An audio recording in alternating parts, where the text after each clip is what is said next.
joking. I don't think I'm gonna do it ever again. It was pretty crazy.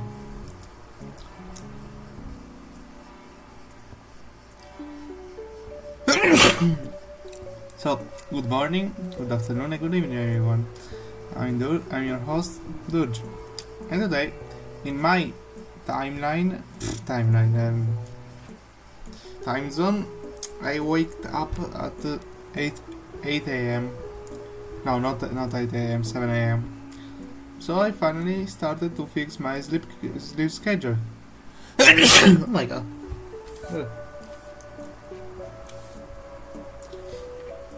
Just a second. I'm gonna connect the battery to the computer. I feel British. But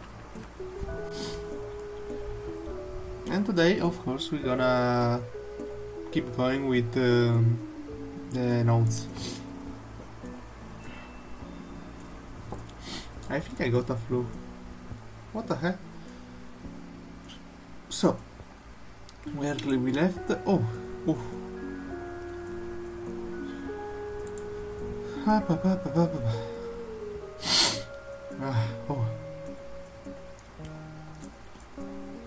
Let's go down the rabbit hole. Give me a new page. No. A new page. Thank you. You're really sweet. So, you have to understand that it's been a while since I used this software, so and there are some stuff that are kinda clanky. I mean, a lot clanky. So what we have? Level 7. I cannot count. I think today we have like camera, like level. Oh my fucking! Oh my god! Oh fucking! You cannot do this to me. 6. Let's open this book. It's been not a while, more than a while. It's been a long time. I'm scared that you might hear the fans because today we don't have the headphones that I use usually. So you basically can hear anything in my room. I guess, I'm not sure. So for 2 seconds I'm gonna talk just for talking because I need to check on YouTube if you can hear me in any, I don't know, in any good way. Yes, but you can also hear the fans, so I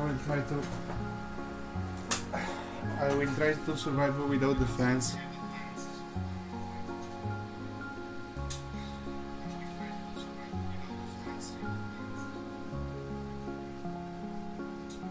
Okay, no, it doesn't change that much, so I'm gonna turn back on the fan.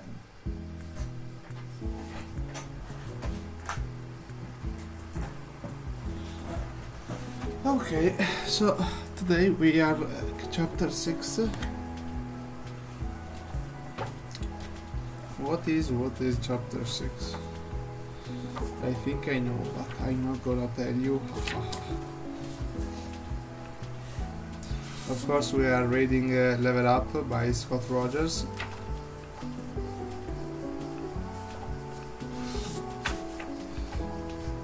I highly advise you to buy the book because the notes I'm gonna be taking are kinda what I find important.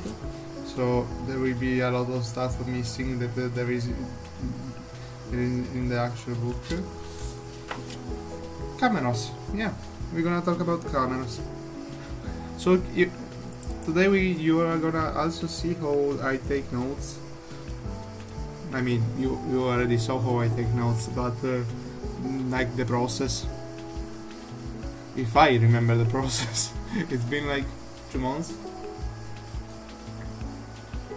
Yeah, something like 2 months ago. Crazy, right? So, let's start reading. Hello, Chapter 6, The 3 C's, Part 2, Cameras. Do you hear that crashing sound?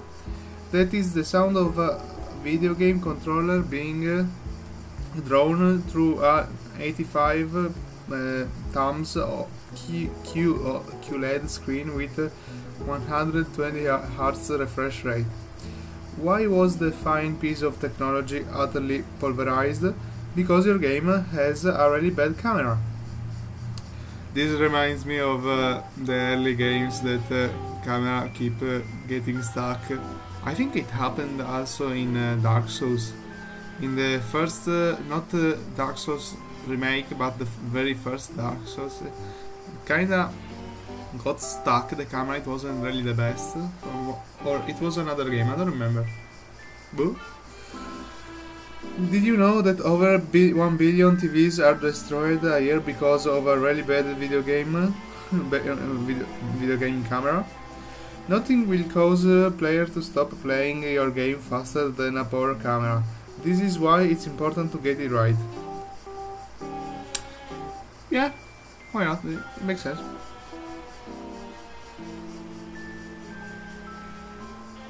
Should we write it? I mean, why not? I mean, they are just notes, okay, guys? If it's not important, we're gonna delete them later, even though they seem useless. Please give me some faith of us, or some grace. Or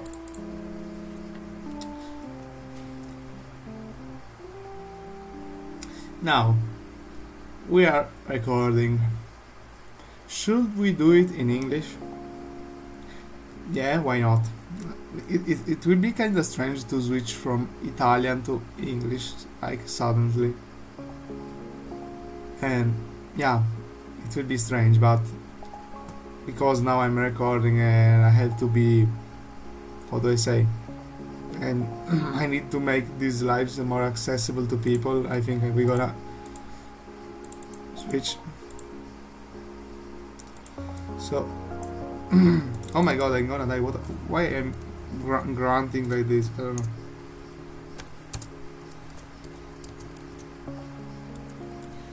know.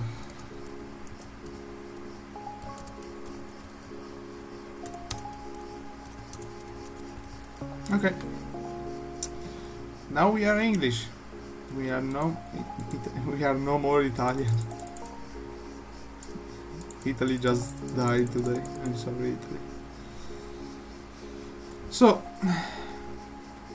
players.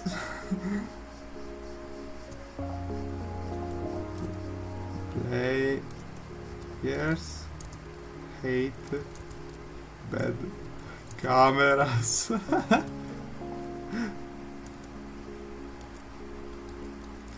Tell me, isn't this a good note to take? Isn't this so like a novelty to know? I don't know. I know it's just dumb. I should. Wait. Let's move on, okay? Ignore my note. Get it right. Camera views. Choosing the camera for your game is not only very important for determining how to program the camera, but also to impact how you design your game, map your controls, and create your artwork. True. I think it's pretty different from making a isometric game like maybe I'm trying to do, and a first-person game. Oh my god. It's common for a game to have more than one style of camera, but you should stick with one main camera style for the majority of your game, and use other camera views only for specific game situation. Yeah, this is true. I mean, I will have a second camera theoretically.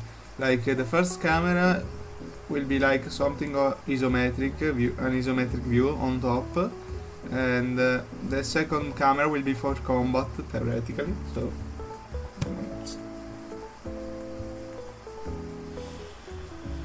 Let's move on. A fixed camera does not change position, focal distance or field of view and stays fixed onto a single screen. Location and image. The earliest video game used fixed camera because A. The scroll camera hadn't been invented yet, and B. It's easier for the player to track all the elements if they were kept to one screen. Early video games just weren't that sophisticated, but it didn't take long for them to adapt and evolve.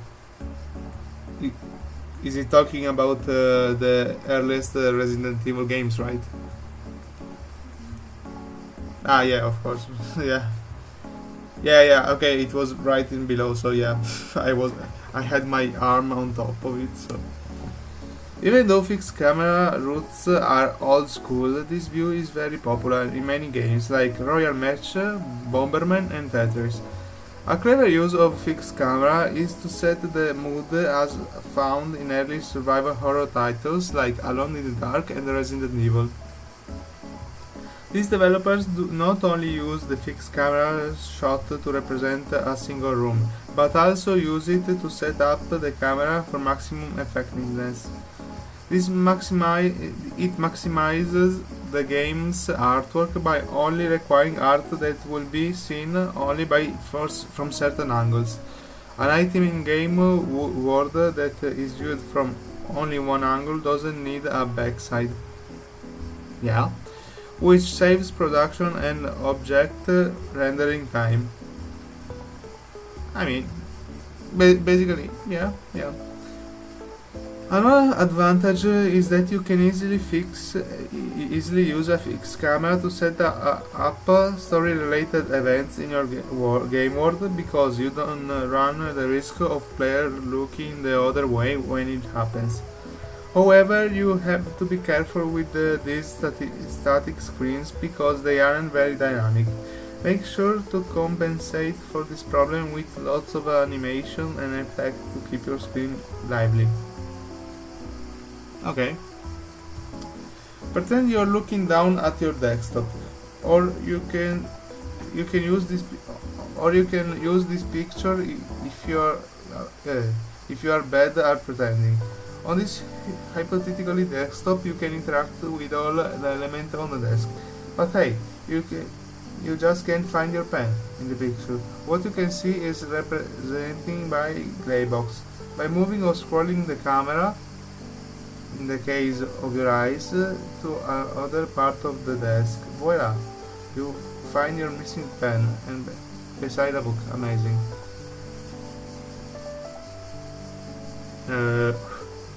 Not really understanding this section, I guess, but whatever. A scrollable camera offers all the advantages of a static camera, but with the added advantage of movement. Okay, which keep player engaged in the act of moving the camera, and your ability to hide stuff off screen or reveal it in a big dramatic way. This is why you will find it being used in many old school adventure games like Day of the Tentacle or Monkey Island series. Was Monkey Island series Italian? I don't remember.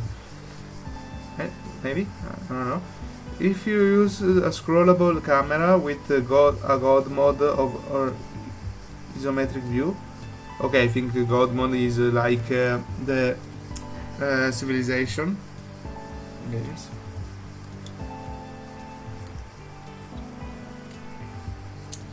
Okay. Isometric view, which I talk about later. You can simulate a tabletop to simulate miniature games. This is why scrollable camera is used in RTS as dungeon crawler games like Dawn of War and Diablo 3. Make sure your controls for moving your camera are simple and relative to your player controllers. You don't need anything fancy to move a camera around. Work with your programmers to tune the hydraulic of your camera, the speed at which the camera accelerates and decelerates, The wrong spin can cause the camera to drift past the character or abruptly stop short, which can be very frustrating as the player goes through a process of overshooting back and forth, a condition that eventually leads to insanity and or destroy monitor. Am I understanding this part? I'm not entirely sure. Conversely, don't make your camera scroll too slowly. Okay.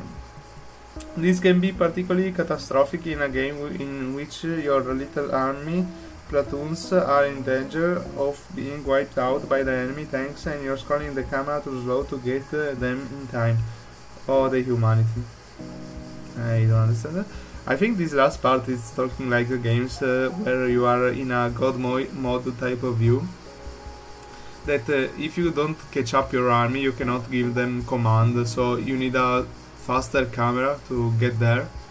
Or at least, this is one of the reasons why most of the strategic games were only on PC, because it was kind of easier to move. Why not let the player decide what speed do you... Okay, no. Stop. Okay. I said stop.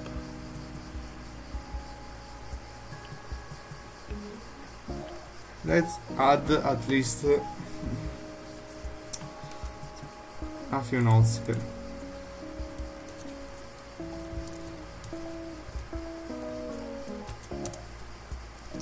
Pixel. Scroll. Okay. God mode.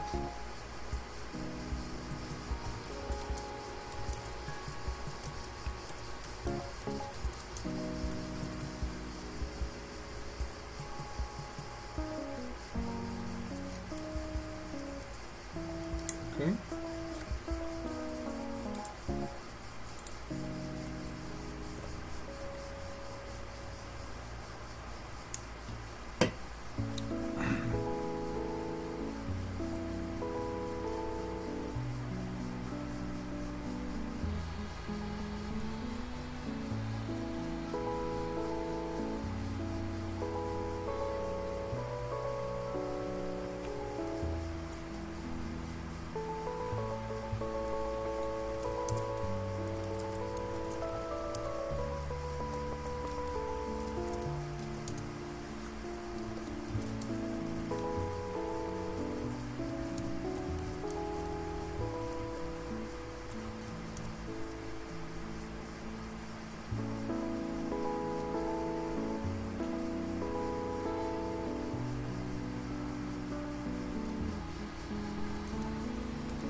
Wait a second, where is the end of...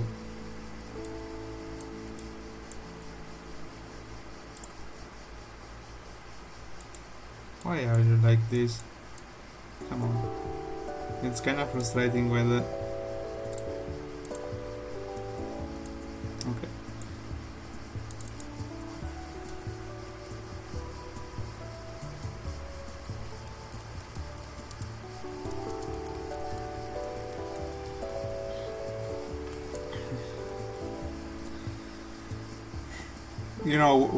When I take these notes, it's looking like those notes from the businessman classes. Like you pass near a businessman class, and it's like, okay, guys, remember, profit equal. I don't remember like how much you earn minus the cost. I mean, duh. But I don't know, and people like seriously take notes of that, but I don't know, it was just a funny thought, to be honest.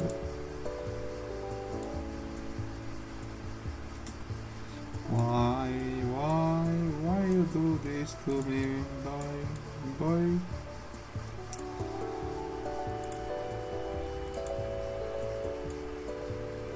Oh god, I think you hear the music twice. Just a second. Okay. I don't know if it was true that you hear the music twice. In case I will just I don't know, turn it off. Oh my god, I cannot speak. I cannot even speak what I'm trying to do here.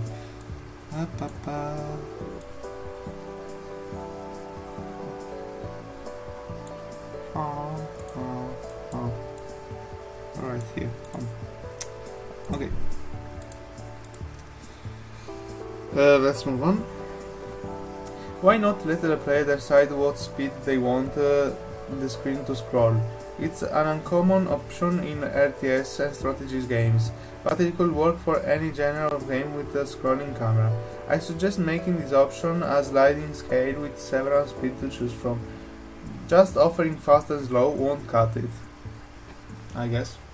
No. In the beginning, there was a static screen. The static screen was fine for invaders from space and the Kongs of donkeys. And the game's players cried out for more. So in 1982, the Great Irem descended from the heavens in Moon Patrol, Purple Moon Buggy, and introduced parallax scrolling to the video game world. As parallax scrolling camera moves, the world moves with it. This camera view revolutionized video games, allowing the game to create longer and deeper game worlds in which to play. There are two different ways you can create parallax scrolling. First is plain old scrolling. The camera is controlled by the player movement. The player essentially stays in the center of the screen as the world moves past them, just like it does old-fashioned Western giddy up. Seems giddy up. What is giddy up? Okay. When using this type of scrolling, be careful to play out your game level loads, because your players might be able to outrun the load. Always play your game level backwards to make sure that your player can break your game. Another type of scrolling is the forced scroll. Players are forced to keep up with a scrolling camera, which is why it was used on driving and flying games like Moon Patrol, Scramble. It can be used with 2D parallax and 3D scrolling games. It became popular with first-person shooter like Operation Wolf and third-person rail shooter like Panzer Dragoon. Is this like Crash Bandicoot? Ah, okay. I should finish the sentence. And was later used for chase sequences like those found in Crash Bandicoot. More often than not, if a player fails to keep up with the camera, something horrible such as death happens to them. This makes a forced scroll camera great for gameplay where you really want to pressure player, but keep in mind that you don't want to use it consistently in a game. That is, unless your whole game is based on that idea.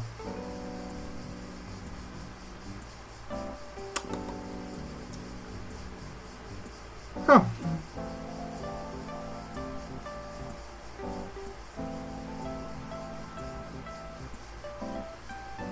Okay. Scrolling games dominated home video games through 1990s. Really, I was there. There was a ton of them. When you have a bunch of people making a genre of a game over and over again, innovation eventually sneaks in. And it happens, twice in fact. The first was Mod 7, named after the 7th out of 8 background layer of Super Nintendo Entertainment System. The hardware will convert 2D art into 3D plane, which, when scrolled, create an illusion of a background, infinitely moving toward the horizon or away from the horizon. Add a forward-facing or a rear-facing sprite, and you would create the illusion of a car or a character traveling towards or away from the screen.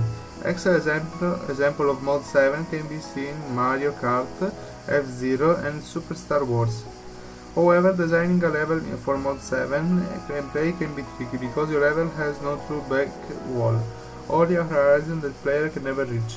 While technology has advanced to allow programmers to easily create 3D worlds without any special graphic mode, the term still remains in use by some ancient game developers.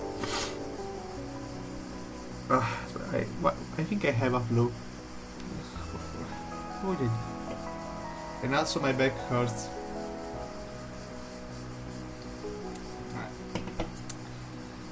I kinda got humbled by the military press and my back hurts. I don't wanna die. So we have Parallax.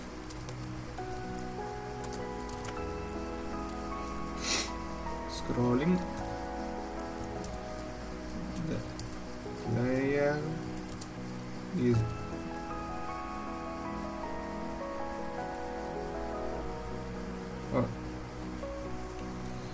the world moves around the player. Why? Forced scrolling. True else, I think. Oh no, please don't tell me that here there are no ways to have grammar errors. No, I don't know. Oh no, it doesn't give me any error. Oh my god, the dyslexia here is gonna go so bad. Oh my god, no. For scrolling the camera keep moving and the player must catch. Oh, up. I don't know if this is how you say. And I'm gonna open a parenthesis to Mod 7 used in Super Mario. It's when you translate to the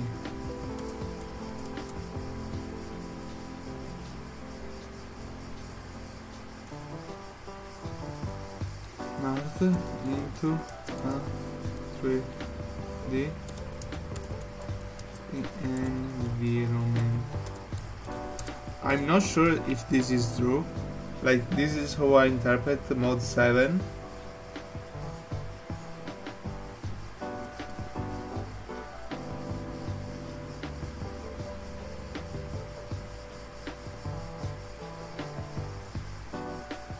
Yeah, this is basically how I interpret Mod 7.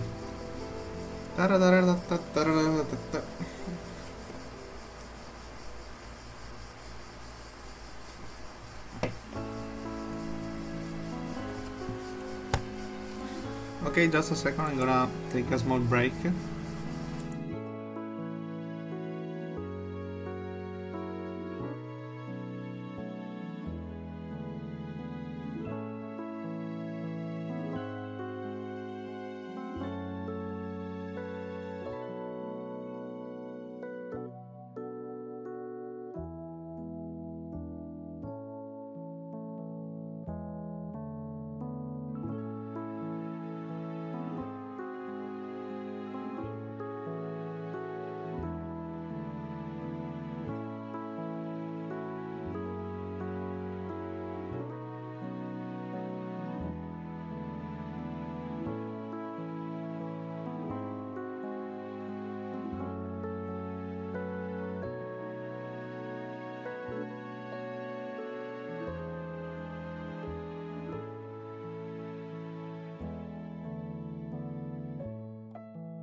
Back.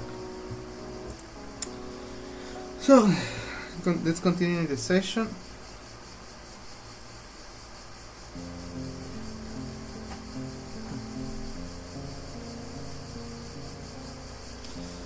Okay.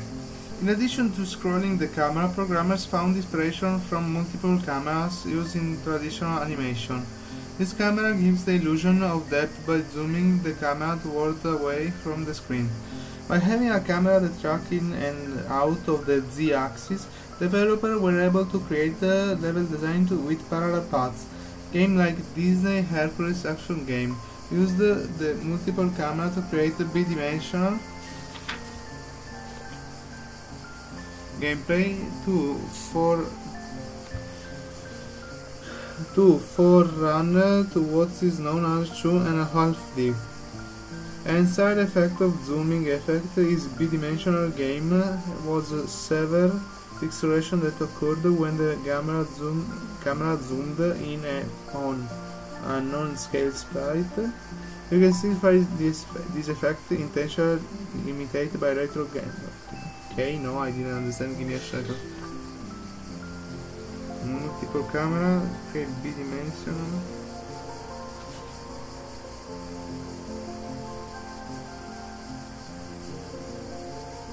Disney Hercules Action Game. Let's just check a second.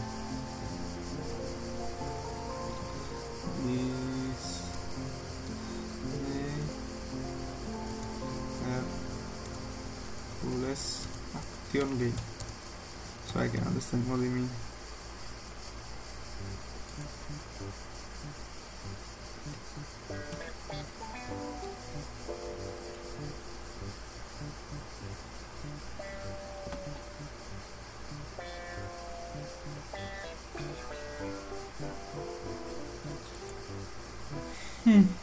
I don't know. Maybe not. I'm not already understanding. That is known as 2.5D. Forerunner. I, are we talking like games like Blasphemous?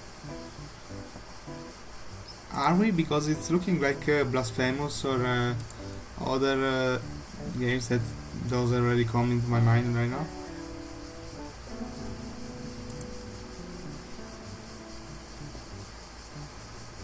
Yeah, it doesn't seem really kind of like Blasphemous.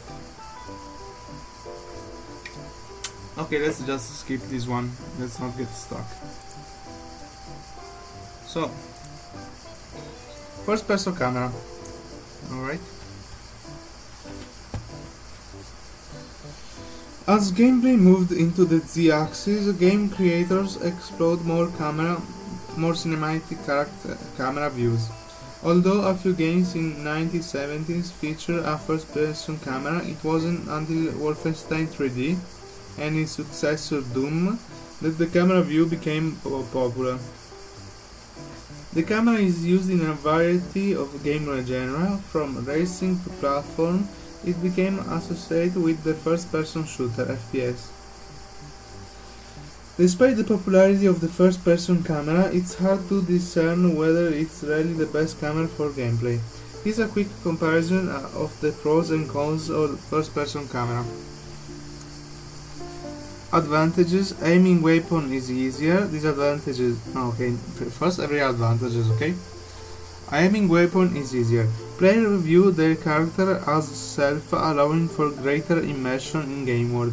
Creating atmosphere situation like horror is easier. Player get a close look at weapons, ward objects, and puzzle items. Disadvantage: gouging, jumping, and moving distance is hard. Okay, so, gouging or judging, I don't know. Player can see their character and can lose emotional connection. Players do not always look where the designer wants them to look. Game objects like pickup have to be exaggerated in scale to compensate for distance. Alright.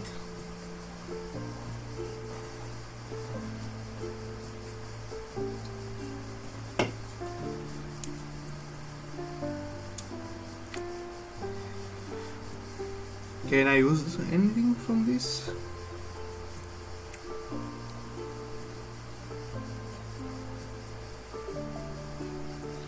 I think I can just copy and paste the I'm lazy, so we're gonna copy and paste.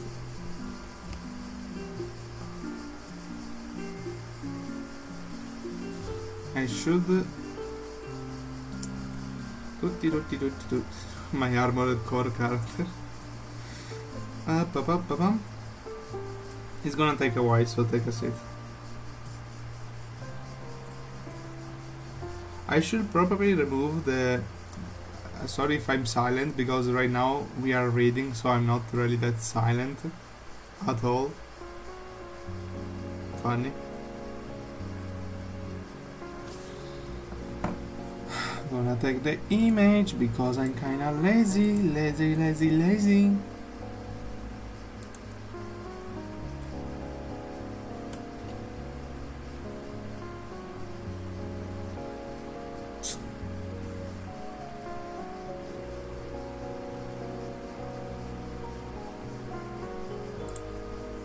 Give me that!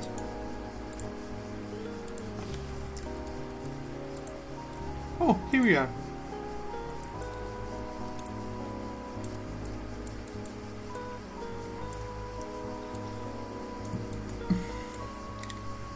Yeah, but first let's write here. Oh damn! I should I separate them? A second. Okay, mate. I get it. So we need to select everything, push it down a little, add the subtitle or the second title, and 36, or what was the 42? I guess.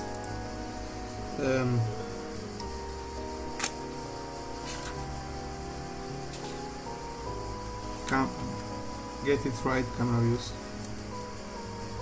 It's kinda huge, I don't think it's 42, my man.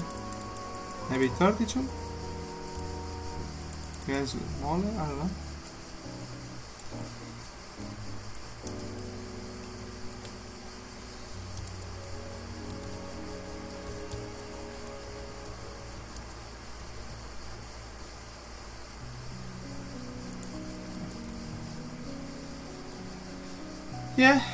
Yeah, I guess.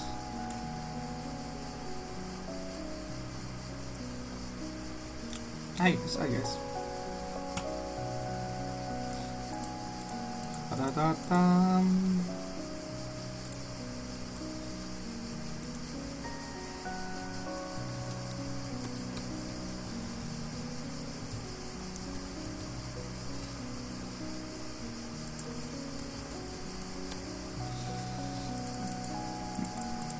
Mister, why are you so goddamn fucking huge?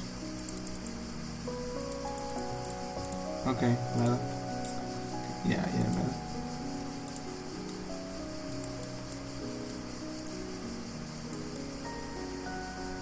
So, pump. Let's see, there is anything else that I can say about it? I think we're gonna keep reading.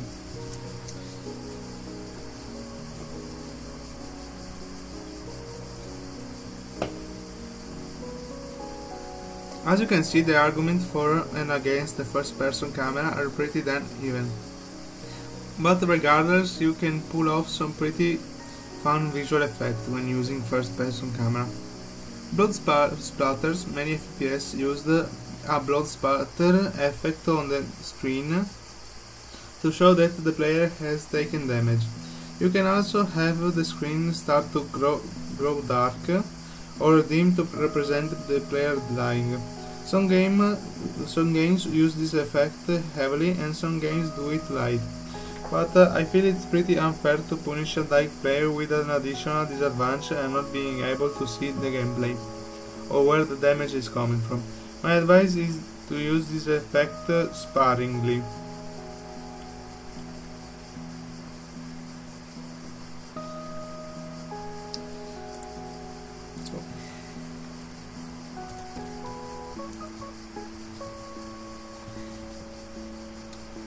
I hate you.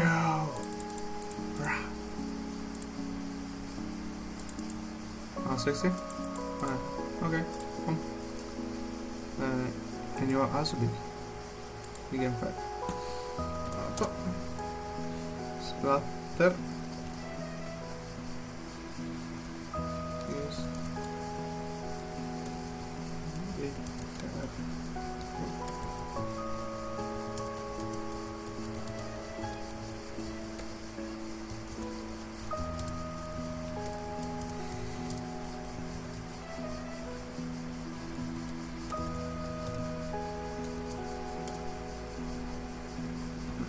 Okay. Raindrop mist lens flare. This effect obscures the camera lens with a weather effect. Raindrops and the windshield of a car is driving the game can increase the feeling of speed. Lens flare is the eyes of the player can increase the realism of the sunset. Mist obscuring the details of a silent and lonely town can make things a little creepier.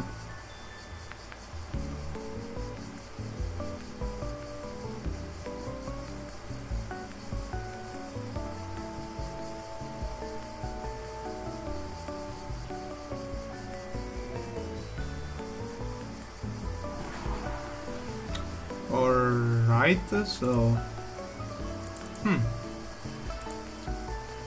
No, be bold.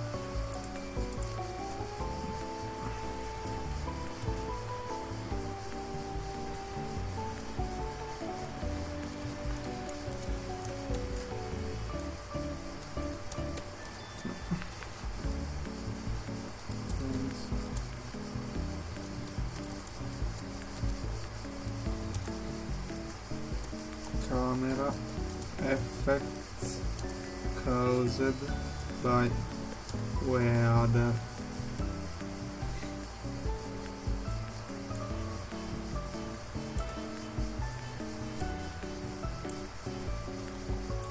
I think blood splatter is pretty self-explanatory. Yeah, I think it is.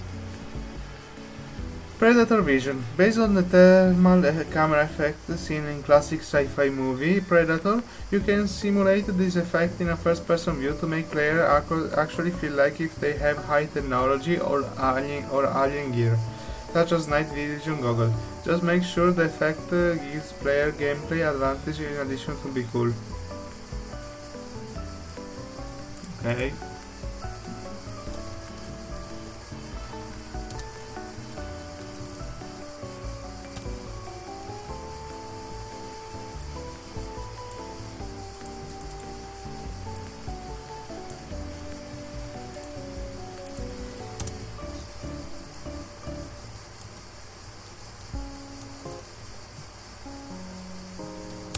Basically height.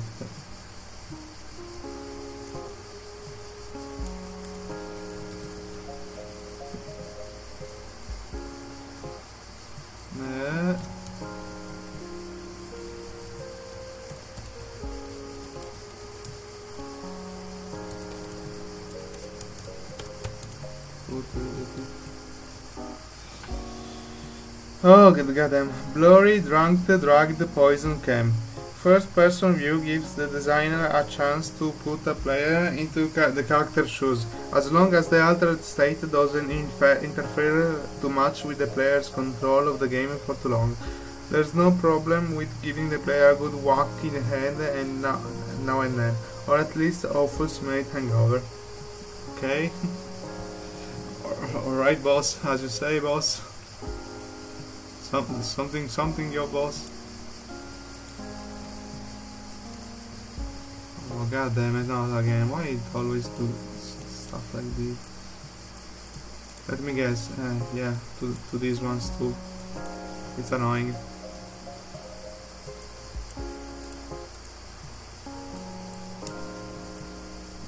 This thing is also developed by Mint students, so MIT students, so guys, do better, for God's sake. You are the smart guys, please.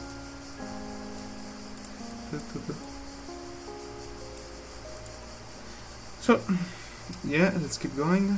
Keep going. And we have a blurry.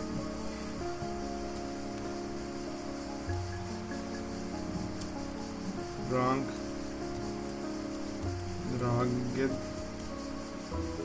poisoned.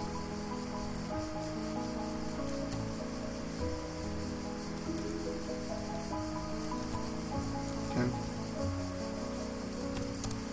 be useful for immersion, but as long be careful to not be annoying.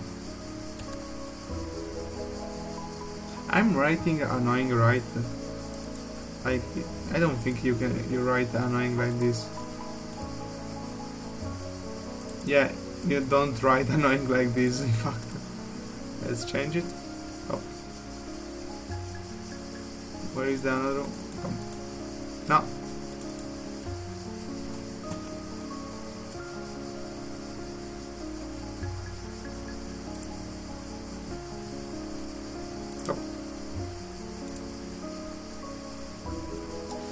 These effects sound pretty funny, right? Remember, many of these effects can be used in third-person camera too, but using them with the first-person camera really makes you feel as though you are in the action.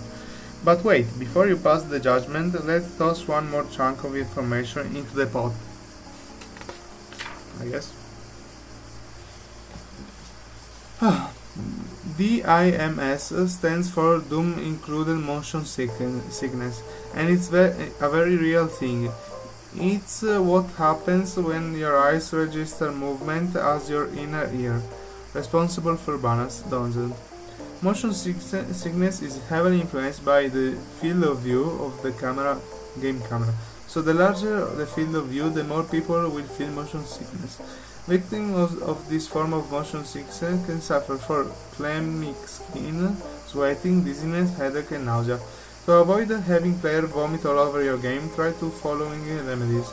Get a game frame rate as close as 30 frames per second. Avoid bubbling foreground elements like your player weapons.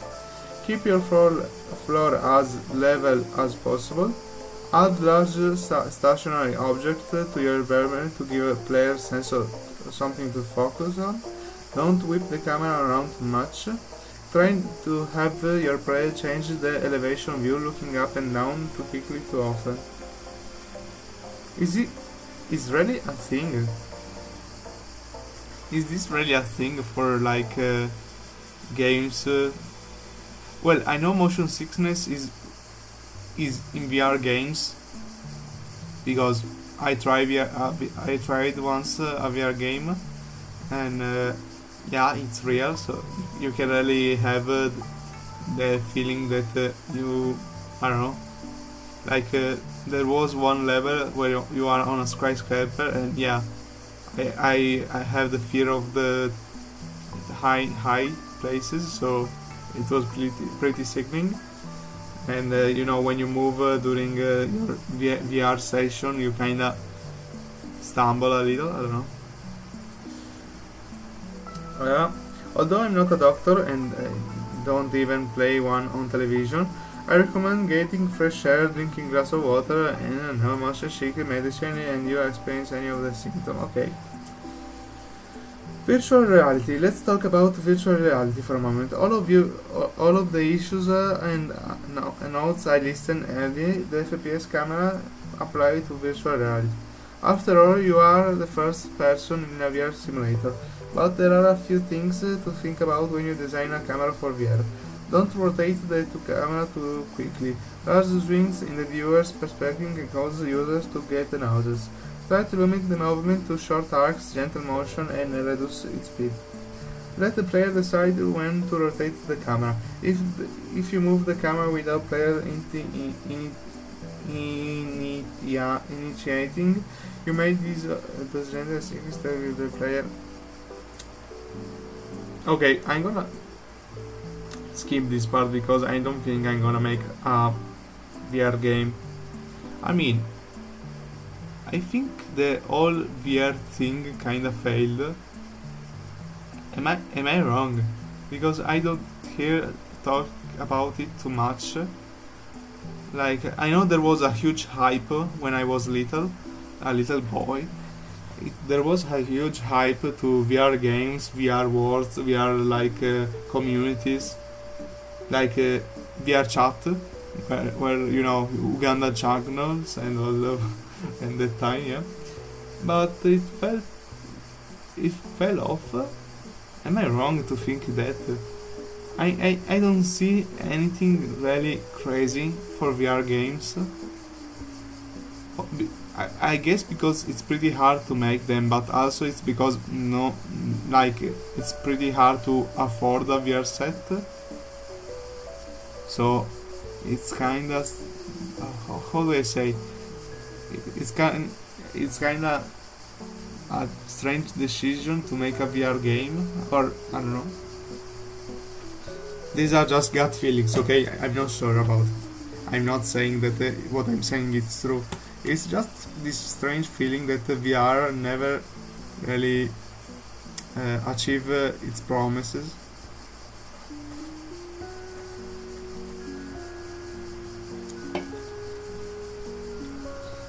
I don't know. Still, I think VR has some cool uses, like for those who work inside IKEA. I think, let's say this as an example. I think they have some VR sets to show what the house of the customer might look like. I think it's a cool use. I saw people do some art in VR. However, it's I yes and no. It depends. I don't know how to feel about VR art. Well, it's art, of course. If you it's art, but I don't know. I really don't know how to feel it because I wouldn't spend too much time on drawing inside a 3D world. I don't know why. It doesn't. I don't know. Maybe it's me just being me. But I really like to separate the virtual world from the real one. I might just be an old man inside of a body of a 22 years old, but I think it's kind of important to separate the real world and the virtual world, so this is why I don't feel so much attached to online spaces and what do I say? Online spaces and real life spaces? I don't know. We are losing the grip here, so let's move on.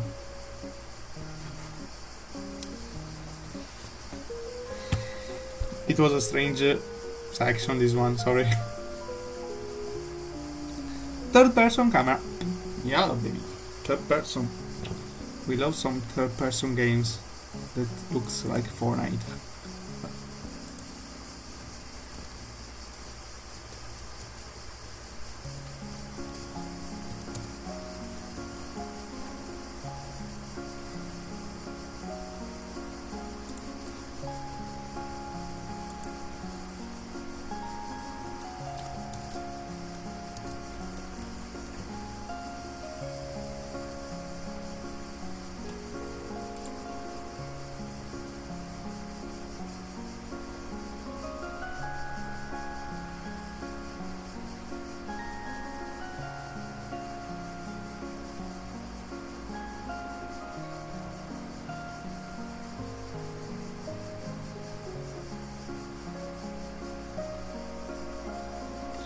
I'm sorry, I just wanted to check something on the internet about VR, so yeah, it's more like a niche right now, because of course not everybody can afford a VR set, and it's kinda hard to make VR games, so it's more like a niche, I guess. So, let's move on. Third person camera. Another good way to avoid turning your camera into a puke aroma is to pull the view back into the third person view. Now remember, it isn't a solve all solution, but I have found that players have something to focus on, and the effect of DIMS seems to decrease. A third person camera also lets players to have a better view of the world, the action, and what's coming up behind them. Watch out, Lara, the mercenary has a machete or something, yeah. Pulling the camera back behind the player offers many advantages over the first person view. First off, the player can get a clear view of the character butt, I guess. Well, you can fix that by allowing the player to turn around and run towards the camera. But you have to make sure that the camera tracks backwards the player. Does that mean the control became a camera relative player? And how does the player restore the camera back to its original position? This may be more complicated than I thought.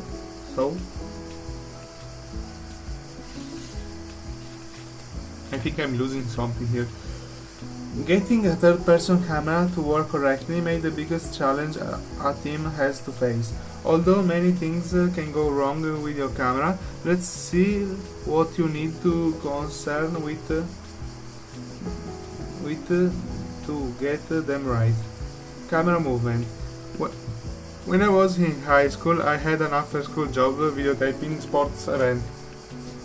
As I concentrated on filming the game, I lost track of everything else that was going around me. As a result, I tend to duck into the coaches and trip over the gear lying on the sidelines, which didn't result to great footage and then generally annoyed the coaching staff. To solve To solve this problem, I recruited a friend to act as a spotter, as a thing to make sure the collision were kept to the minimum. Having that experience made me realize that every camera needs a spotter, even one with that live within the video games. This is why I say treat the camera like it's a person. As you program your camera and build your world, give the camera room to maneuver and players a way to manipulate it. The style of the camera is commonly called follow cam because it follows the player after a player.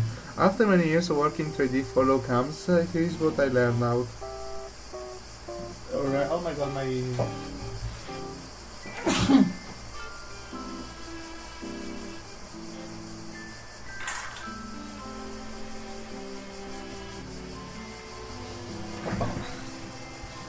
my curtains were flying up. Sorting. Sorting is what happens when the camera moves through a character or a geometry with collision. Nothing breaks the illusion of a real world faster than this. It makes the world feel unsubstantially. What's worse is, in many cases, the sorting camera will expose the background layer of the world, which is, in most cases, is a sky or a flat color layer. It looks bad and you should take great pains to make sure that this doesn't happen in your game. You can avoid sorting by paying attention to the camera and its relationship to geometry.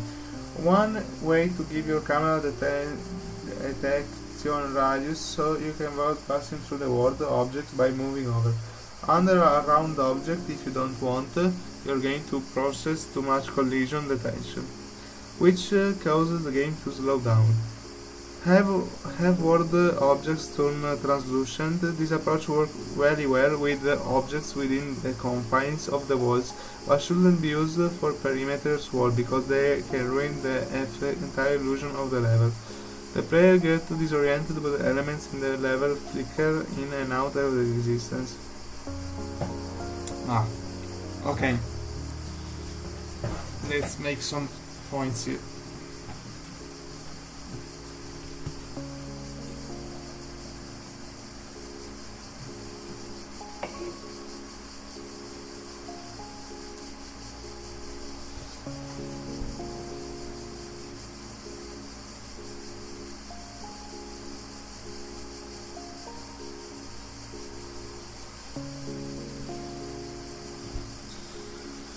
So let's add the camera. Okay, not you, maybe. Okay, maybe you. Camera movement.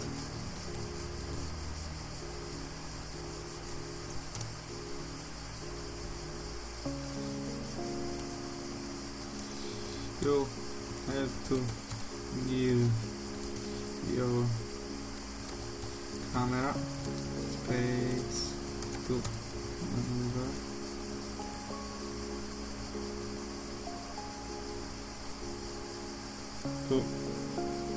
Around.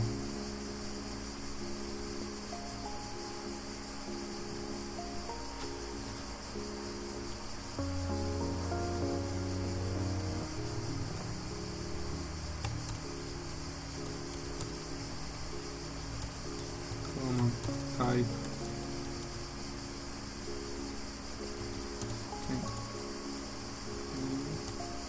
In this case is follow cam.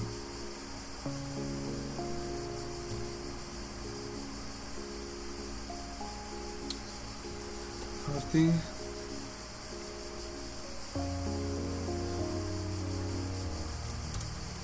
Be careful. The camera doesn't take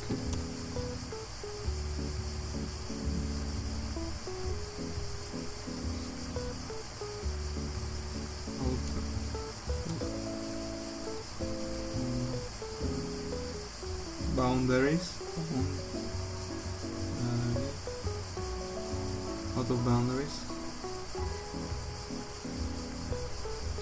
for the immersion of the play.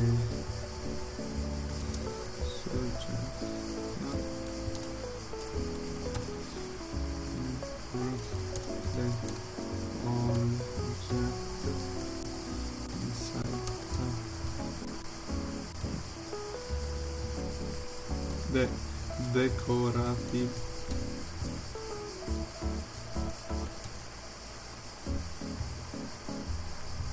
what was the sentence there? So, the game process collision is approach to translucent.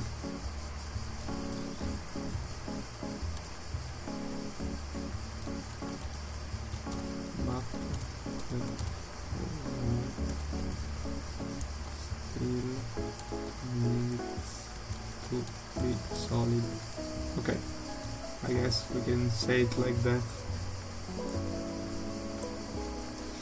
So the next one, oh my god, in the back.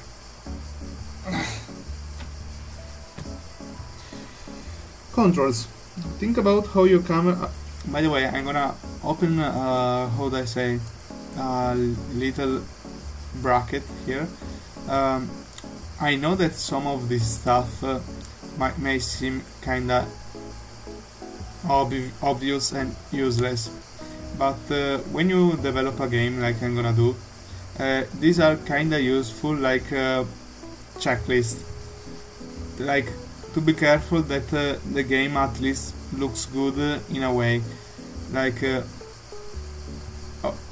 as I said, of course these are pretty, how do I say, obvious advices, like if you're a player of course you expect those things, but when you develop you may happen that you forget some of these, so I find it useful to go through them to see if everything checks correctly, so at least I know I made a game. So this is why I take notes, even though they seems like obvious to people. They are more like checklists. At the end of the day, when I will develop the game or the game design documents, I'm gonna go through all of these again just to see if I did everything correctly. I hope it makes sense. I literally have no one that can help me guide to all of this, so I'm just making trial and error to get stuff right. Yeah. Someone might call this method reinventing the wheel. I don't know.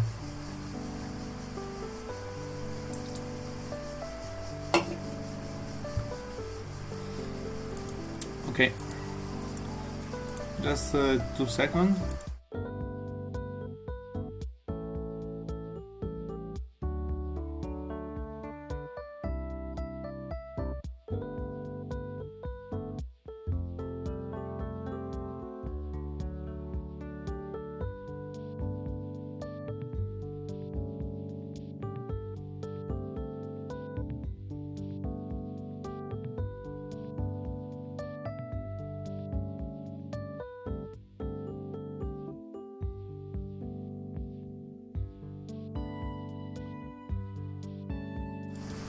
I'm back. Let's move on. Controls. Think about your camera is going to operate with think about how your camera is going to operate with regard to controls. Many games won't work properly if the player is pointing the camera straight up or straight down. Personally, I dislike the airplane controls unless I'm flying an airplane. Don't make me push up the analog stick to make my character go down. It makes no sense to give FPS character airplane controls. However, if you must have this camera relate control option, at least give the player the option to change it. Even better when the character relate controller. So basically, this little paragraph is a little rant about the inverted axis. Like, do you know the inverted X and Y axis? I used to have them when I played like Metal Gear Solid 5, and it really like pissed me off in a way you cannot imagine. What I but and I'm starting to let's make a little research. Is the inverted axis because Japanese people use them in this way? I don't know, just a cycle.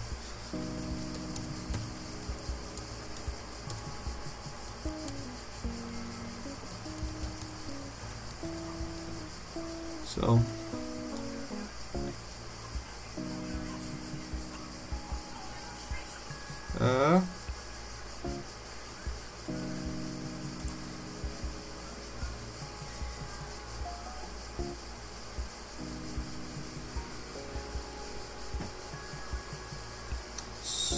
so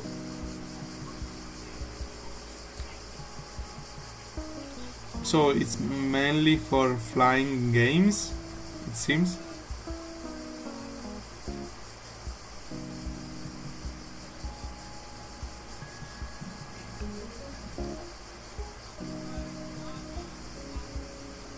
Okay, it's mostly opinion based, so it's, I guess.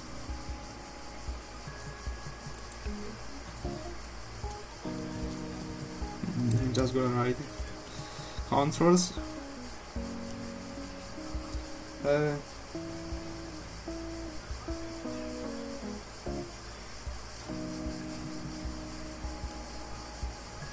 don't know what to say here, so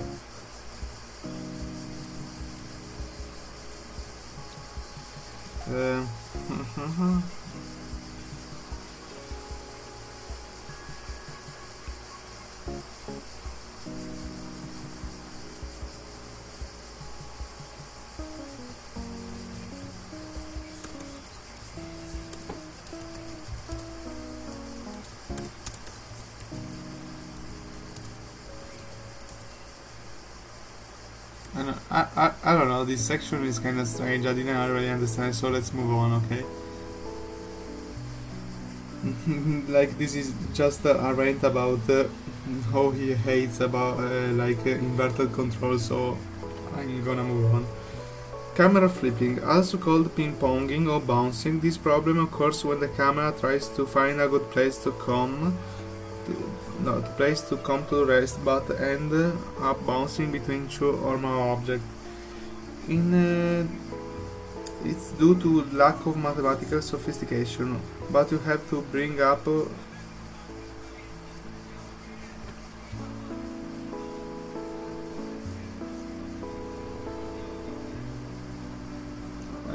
another one that well, I know about the ping-ponging and bouncing of the camera. This is a problem. Really? No solution? Like, you gonna just give me the problem and no solution? Thanks, I guess.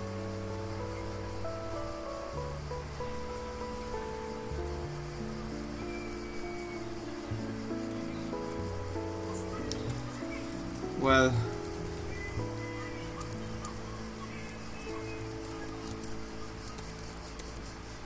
I'm gonna make these two together and try to invent something myself. Thanks.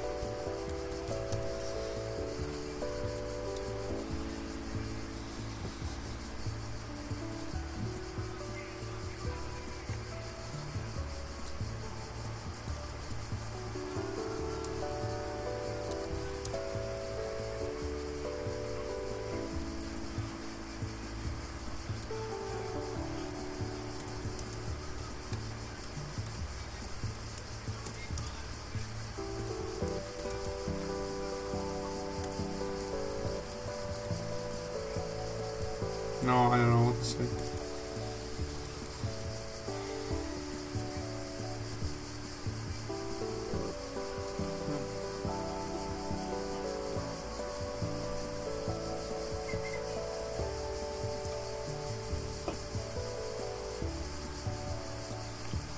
Right.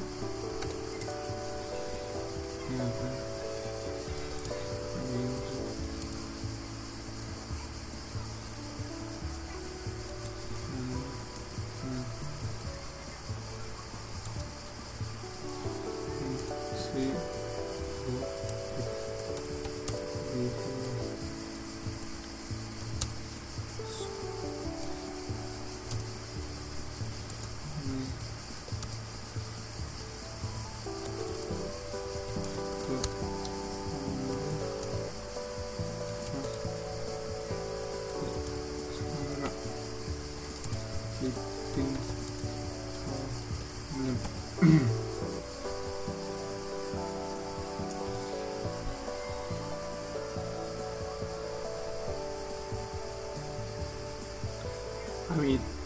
I mean, man, I don't know what to write in this section.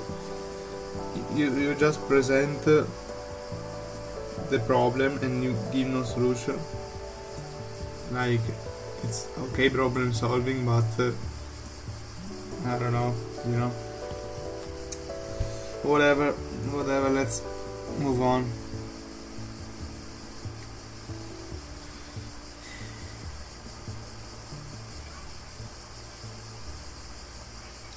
So, the number one cause of camera flipping is corners. Okay, it's next section maybe. Instead of trying to come up with an overcomplicated camera system to combat flipping, and believe me, it's usually end up being overcomplicated, just keep players out of the corner in the first place. Rather than creating invisible geometry, oh I hate invisible geometry, more ranting on this later, build blocking geometry such as smaller retained walls, shrubs, borders or fencing, which tell the player to stay out of corners. Don't invite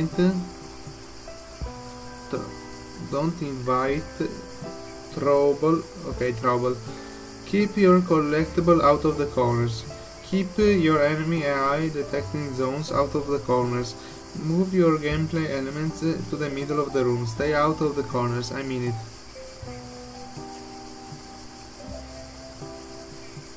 Okay, so you choose not to listen to me.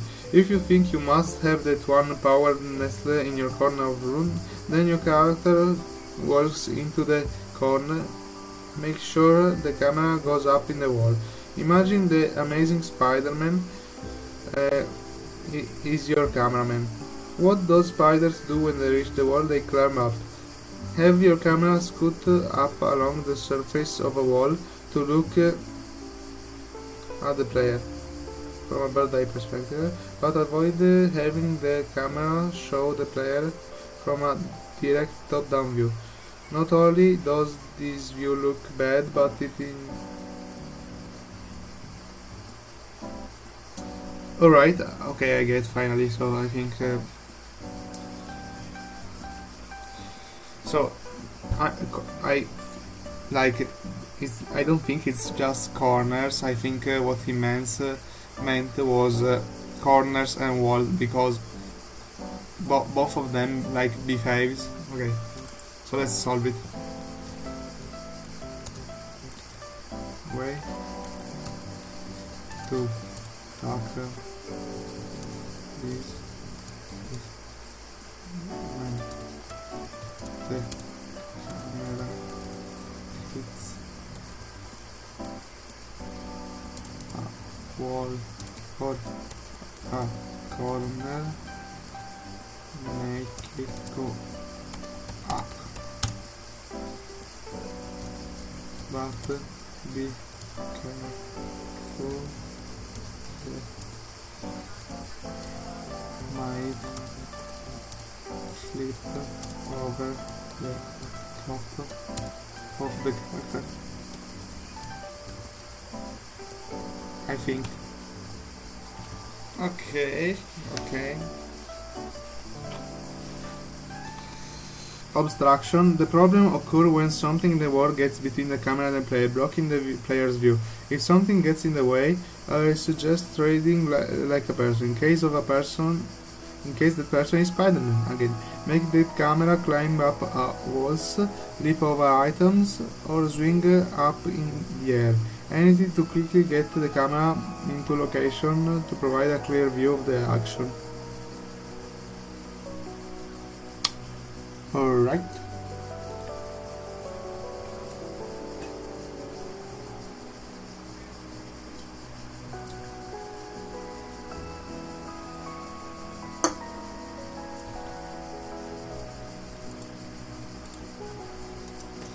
Obstructions.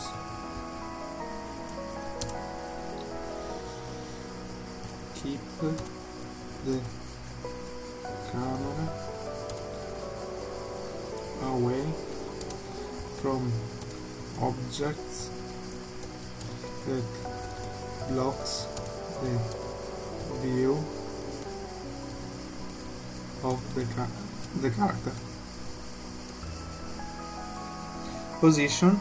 A topic of disagreement among the world's greatest designers is whether the camera should strictly follow the player as if it were attached to a stick that is stuck to the character, or whether the camera should be more like laid off to follow the character around freely.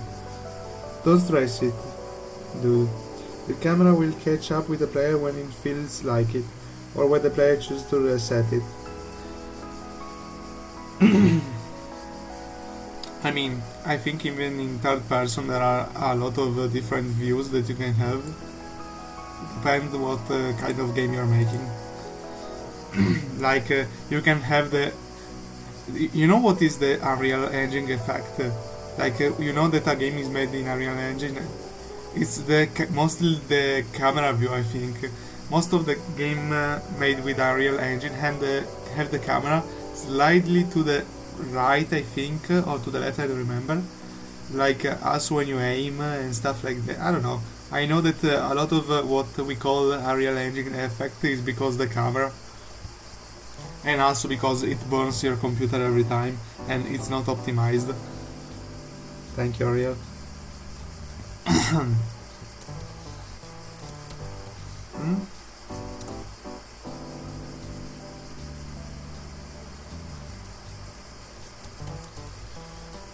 Camera. The camera. The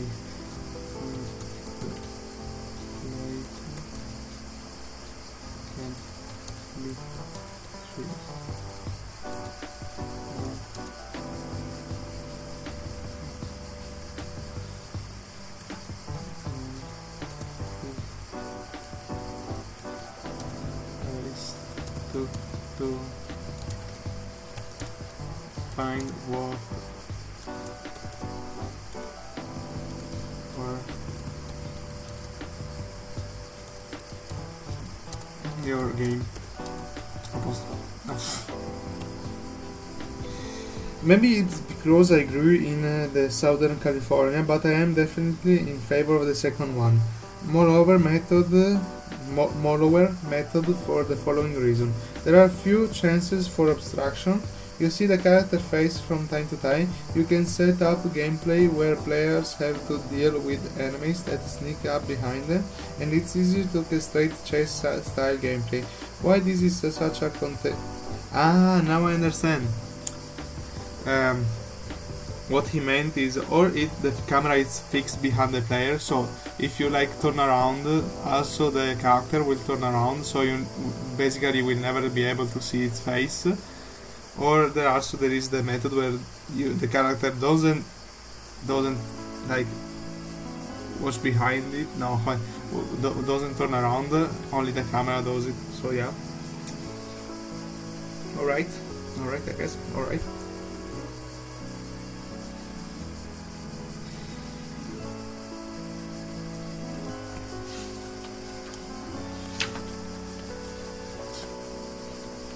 How many pages do we still have? I don't like reading. And the funniest part is that I wrote 147 pages. Okay, we still have a lot.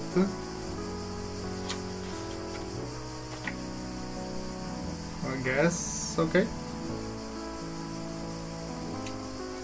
Just 2 seconds, I'm gonna get a bottle of water. People.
I'm back. So, next section, giving up control. Bad things happen when the player are given control of the game camera. They start sticking it in places they shouldn't be sticking it. Ha ha ha. They find ways to get the camera stuck into the game's level geometry, the model that makes up the game level. They generally screw things up, and I can tell you that nothing pisses off a game designer more than watching some idiot screw around with the camera. So, you, the game designer, have three choices to solve this issue. Loosen up your sphincter and let the player take control of the camera or channel the dictator with you can make all of yours. Huh? So, you, the game director, have three choices to solve this issue.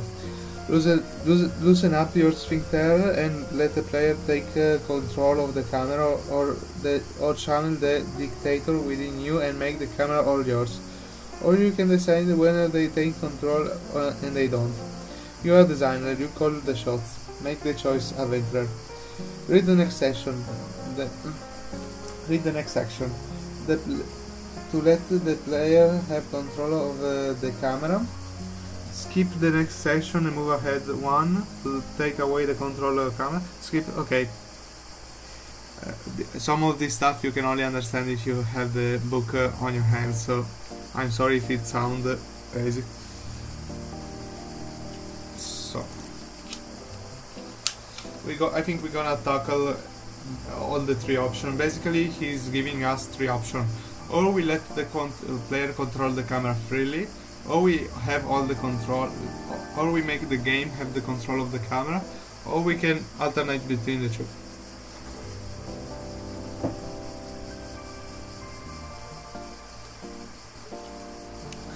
So, you decide to let the player control the camera. In the past, I've used three methods to give the player control of the camera. The first method is allow the player to control the camera over the follow cam. By using the analog stick or mouse for PC, the player can move the game camera to look around 360 degrees at any time, and such as while running, standing still, wagging combat, or whatever. The disadvantage of this is the player can get quickly disoriented, miss interesting and important level events and clues, or suffer DIMS. I don't know if it's real that you can suffer from that, but okay. The second method is a free look camera. This camera allows players to stop and look around the world, effectively a first-person view. The free look camera is usually initiated by pressing a button to activate a mode. The player then can use this analog stick, the one that is usually used to move players, to rotate the camera around 300 degrees. I have seen versions of this in which the free look camera is restricted to a little less than 180 degrees in an attempt to mimic the natural rotation of a human neck. Players press the button to return back to third-person view. They usually reorient in a direction. Don't know if this makes sense, like free look camera is kinda never seen. I don't know. Speaking of reorientation, players usually appreciate you giving them the option to reorient the camera to its default position. Behind a character in the cases of third-person camera, this approach is particularly useful during combat and platform jumping scenarios. Players usually achieve reorientation with a single button press. Be mindful of the speed of your third-person camera as players rotate it around. A good camera feels as if it has hydraulics. It never stops dead, but rather slows down slightly as the accelerator. This will keep players from suffering from DIMS, because players' character is usually in motion. Another trick I learned is to have the camera slightly overshot its target when the players stop and creep back to center on the players if they still long enough. Just remember, you never want players to get out of camera view. I kinda understand nothing. I don't know if my reading comprehension skills are really so bad.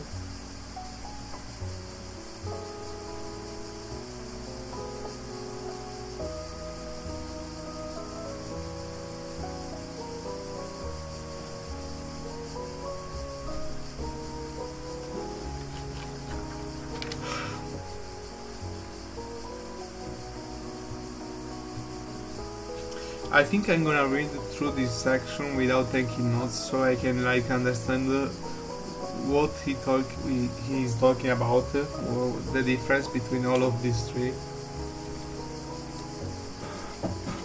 and then I'm gonna try to make up my mind.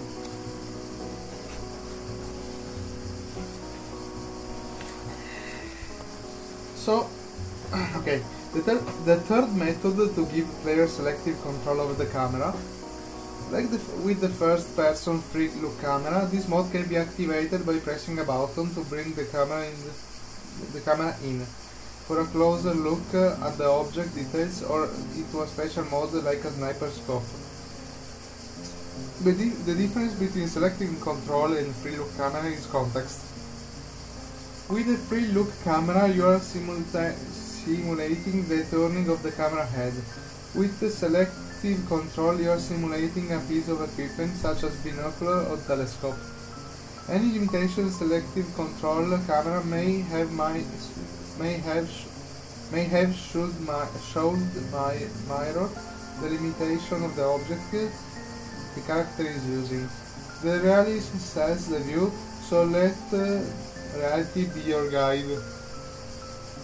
Okay. Morning. Today we are having a game design session study, so you're gonna basically hear me reading the book and taking notes during the reading. No, maybe after the reading, so I can understand what I just read. What? The microphone is off? Really? B. It doesn't seem off. Just give me a second.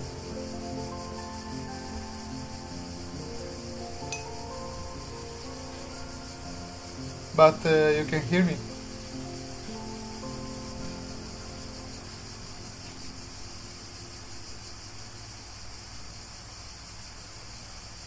Just a second.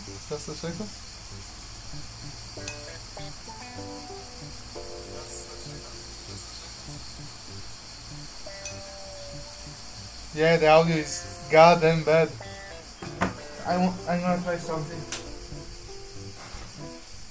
No?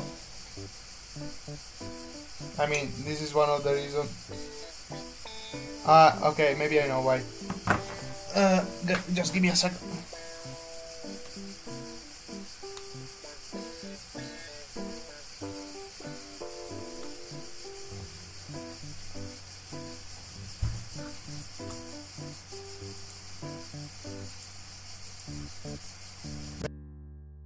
Can change the mic now. How is it? It's back to normal.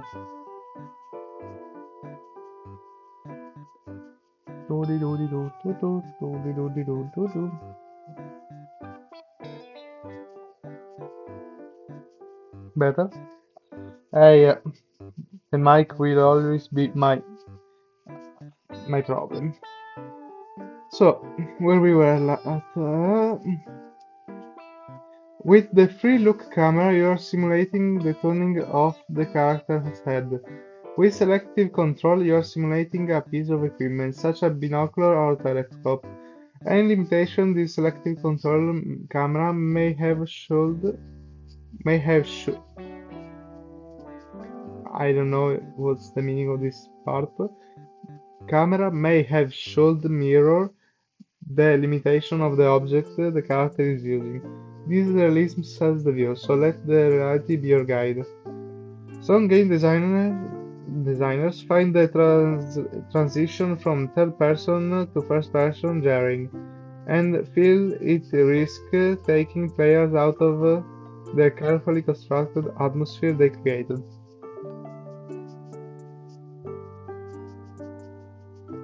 I mean, if you're really gonna do it, I will probably love you and I'm gonna kiss you. Like, super kissy kiss.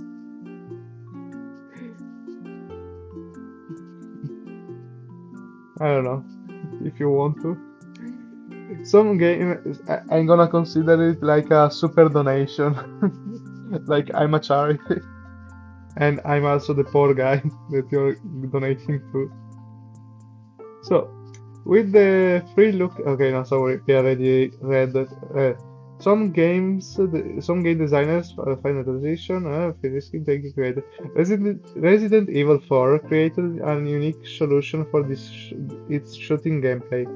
As a player aims his firearm, the camera view shifts down to the ho to hover behind the character's shoulder. Yeah, yeah, I remember that. I mean, another infrequently used alternative is to use the second person view. What? Where the camera mode is given to an entirely different character.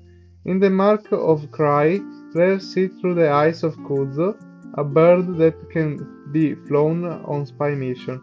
In Darkness 2007, players can control a tentacle cam to see around corners and farther than player's point of view. When players see what they want, a button press returns the view back to the third person view. I don't know. Yeah, I started at 8 a.m. because I wanted to start earlier, so I'm trying to fix my sleep schedule. So this was like the section when you decide to give the players control of the camera. But now we're gonna switch to so you decided to not let the player have control of the camera. Good call. The last thing you need is someone screwing around with the camera making your game look bad. You will realize that there are many benefits to taking away the player control over the camera. Removing camera control give player one less thing to worry about. If the player aren't wrestling with the camera, players are free to concentrate on what's important, playing your game. You got more visual bang for your buck. A camera where you determine what it's looking and at means what I am the one reading it wrong. A camera where you determine what it's looking at what it's looking at means that game's art can be built to maximize polygons and texturing limitation. In God of War, the environments were built like a theater set, not in full 3D, but no, not in full 3D. Why build the background of a building if you are never gonna to see it? Fair.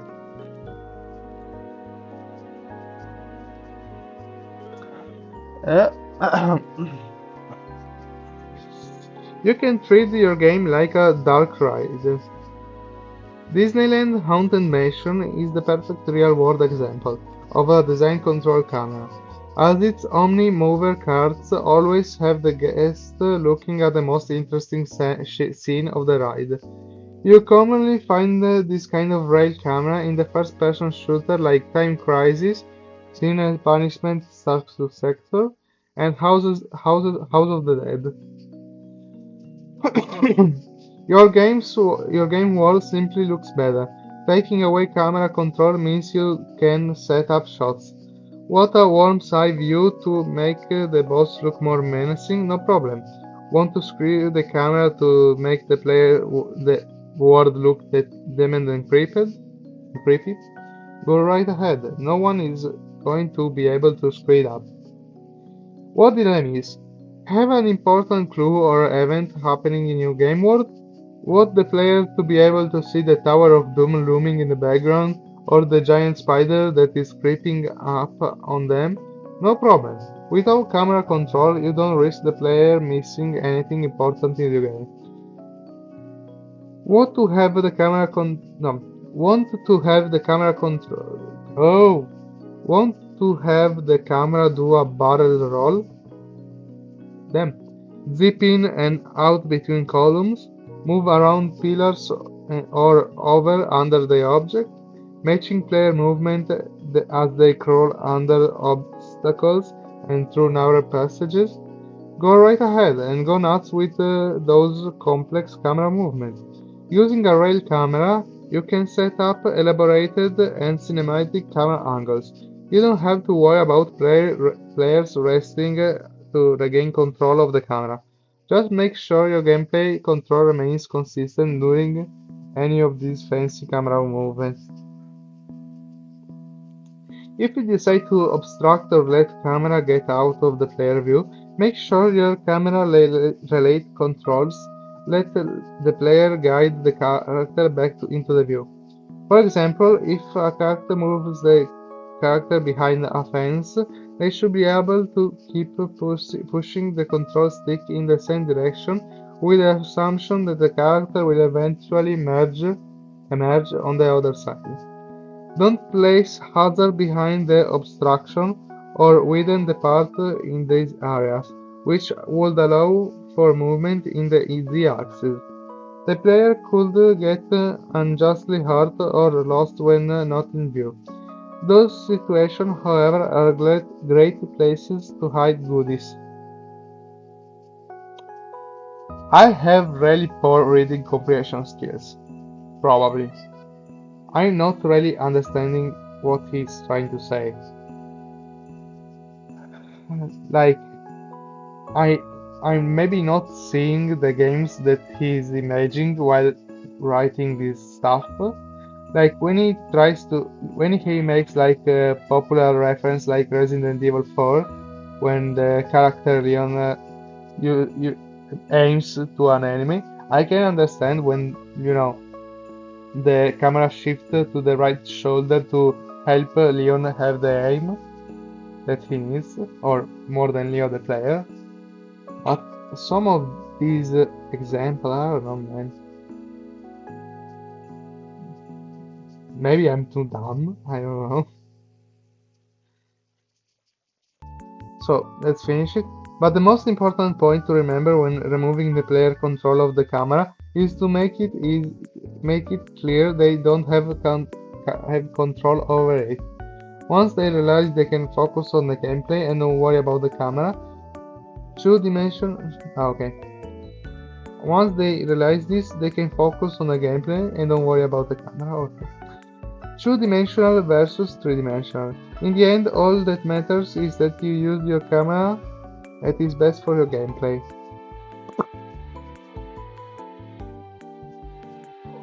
I guess, my man, I don't know, I guess.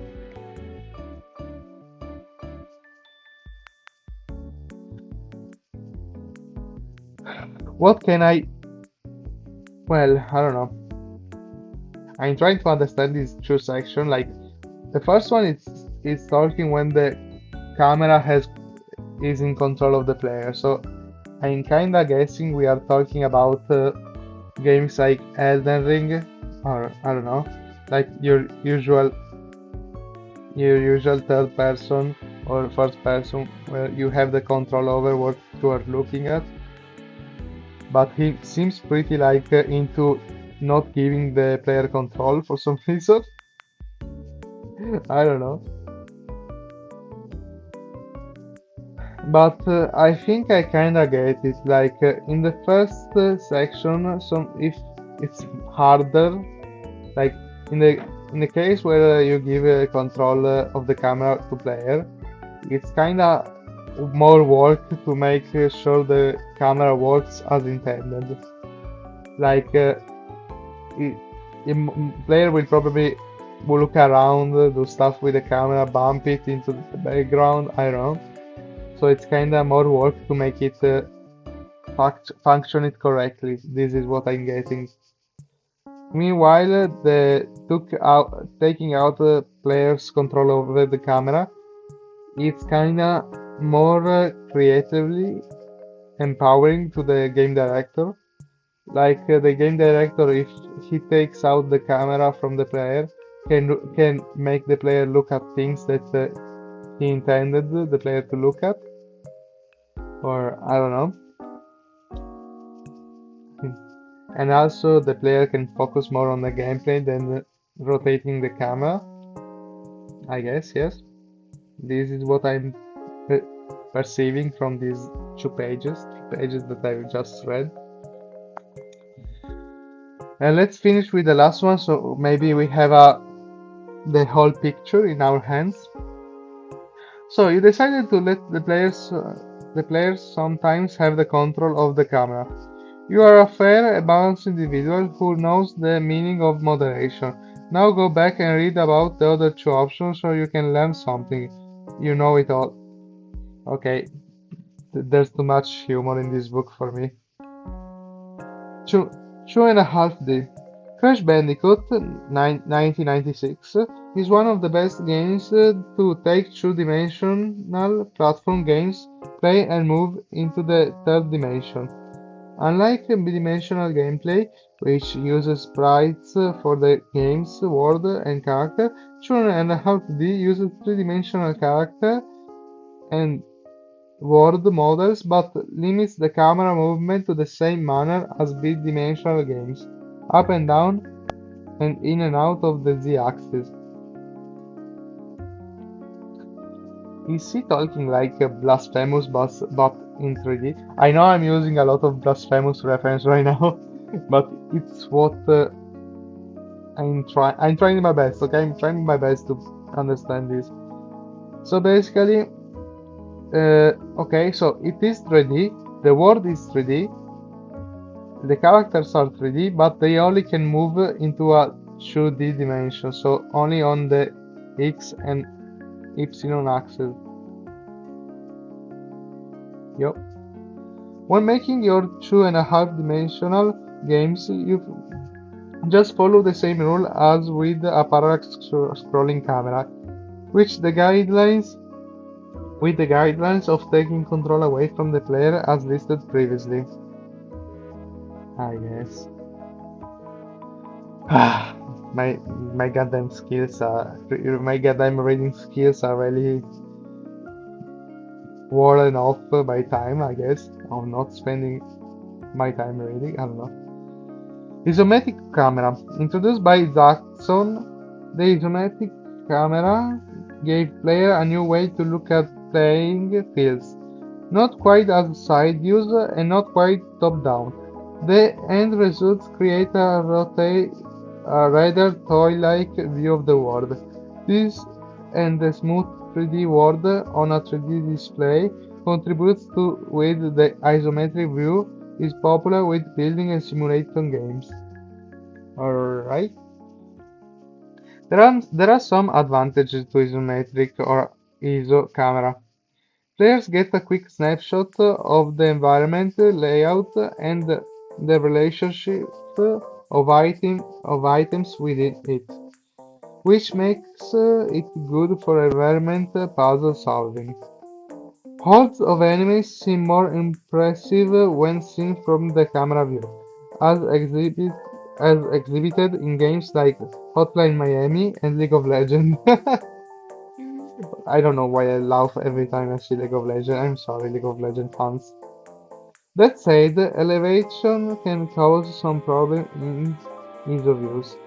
Determining whether something is higher up and closer than something that is far away and lower can be difficult. They both appear to be in the same spot on the screen. Regardless how small the subject look compared to their first and third person cousins. ISO games can be quite detailed and beautiful. However, if your gameplay is less concentrated about getting detailed look and the inhabitants of your world, go ahead and step into the sandals of the divine God view. I don't think I'm reading well, or at least I don't know. Because usually when I read, I kinda read without talking, so it's not really my style. Sometimes I just like to shut up and read.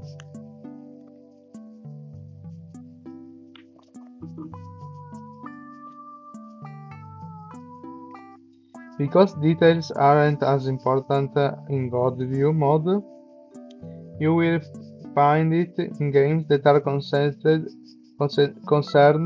with controlling city or domaining lands masses like Super Commander 2 or Age of Empires.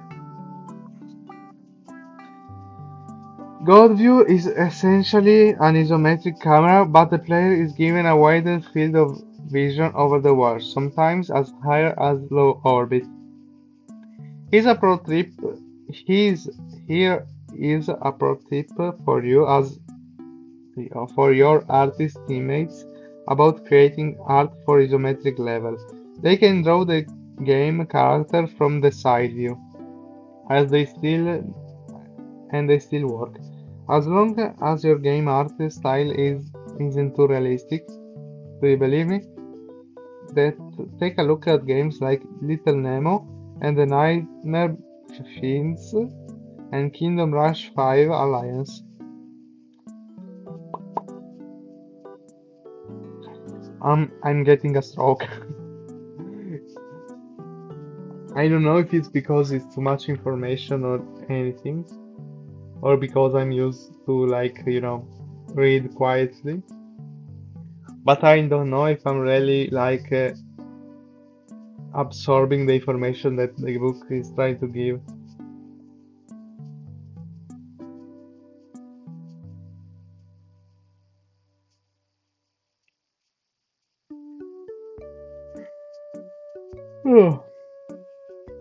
Top-down camera. Although it is considered to be an old-fashioned camera view, you can still occasionally find it in action arcade games presented in a top-down view. Classic games like Smash TV and Gauntlet are examples of the camera view. It has some disadvantages, such as not being able to get a good look at the game character or the game world, and concepts like depth should be avoided for this perspective. An interesting variation of the top-down camera view is the top-down side view. Cameras are also known as forced perspective view. Although some elements in the game level are presented from a top-down view, usually world elements and power-ups, other elements like character, are presented in a side view. This view has a certain charm to it, similarly to how characters in Egyptian tombs art always shown from the side view. Berserk. Okay, basically, yeah, he's giving some example like Plant vs Zombie. Technically, it's all splashed on the screen, so I don't know. Oh my god. Oh my god.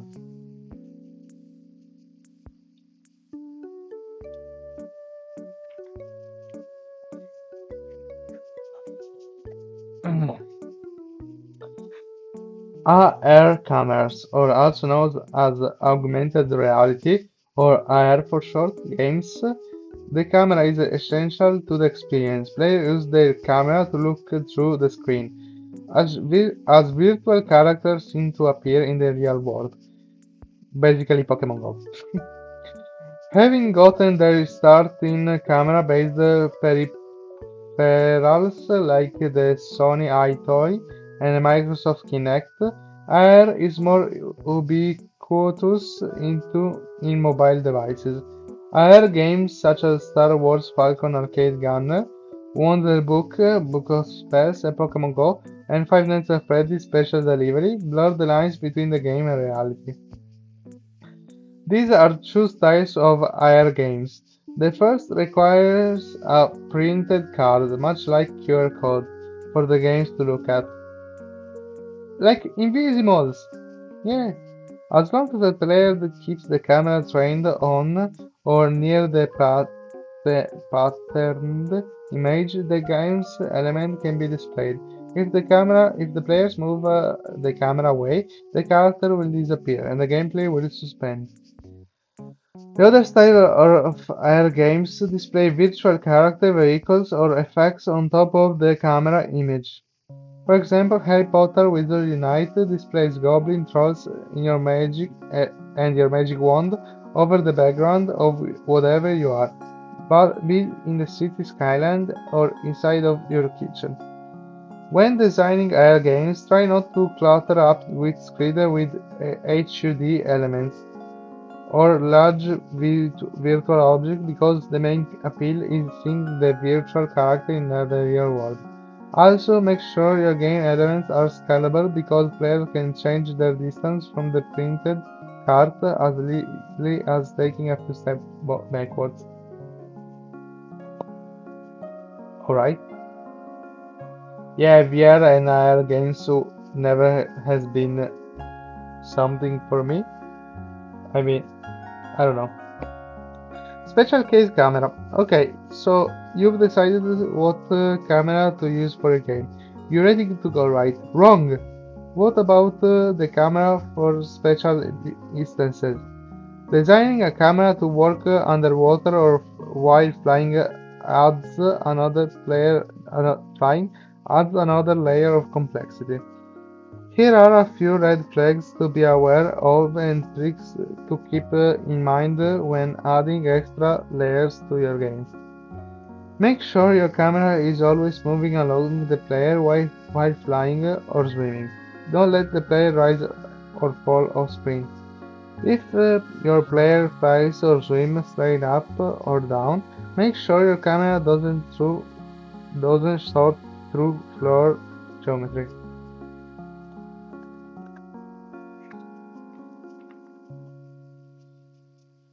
While player is swimming, keep your camera underwater with the player. Don't let it pop out the water unless the player is swimming on the surface. Try to keep the distinction between in water and on land. Try to resist the urge to have your camera realistically bob while underwater. Okay guys, I'm gonna be honest right here. I think I'm not understanding a lot of this stuff because I'm reading it out loud. It's not really my style of reading because I don't know, maybe because I'm dyslexic, so I don't like understand what I'm reading because I'm focusing on reading it out loud. So maybe this is why some of the information are not really getting into my brain. This is what I'm guessing. So yeah, so what can I take from all of this? I don't know. I'm gonna go through the pages a little.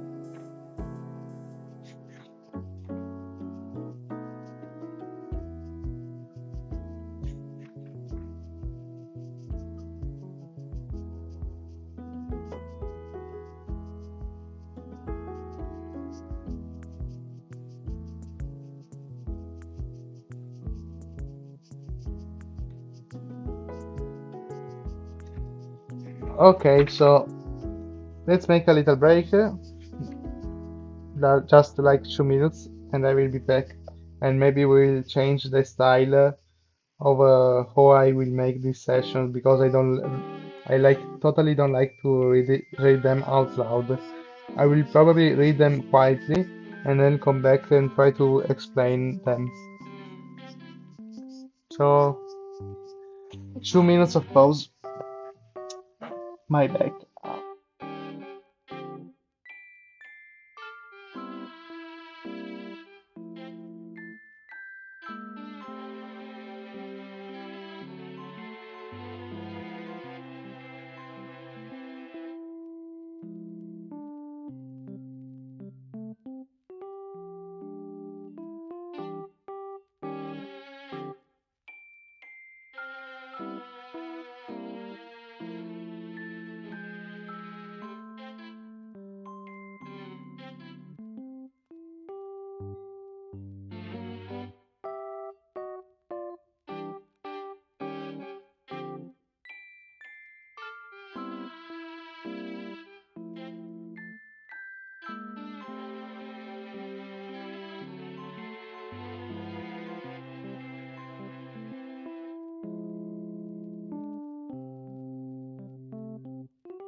Okay, I'm back.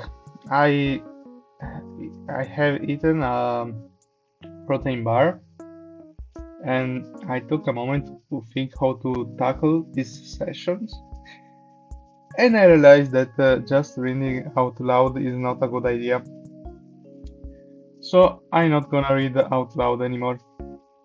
I'm gonna read in silence, absorb the information, and if I have something to say or a comment to make, I will do it. Of course, I will speak up a bit. And also, when I will try to make these notes, I will talk because I have to explain them in some way. But that's it, because I'm seeing that I'm not really absorbing the information that the book is trying to give me. So basically, it will be like a study session. Duh, what a smart guy! I'm really smart. People don't understand how smart I am.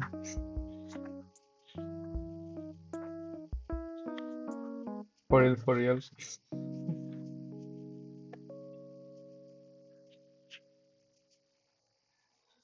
Yeah, I swear to God, I don't know why some teacher told the students to read out loud to study because it's not really useful. I think it's not just for me, like you're focusing on reading than understanding. That's the problem.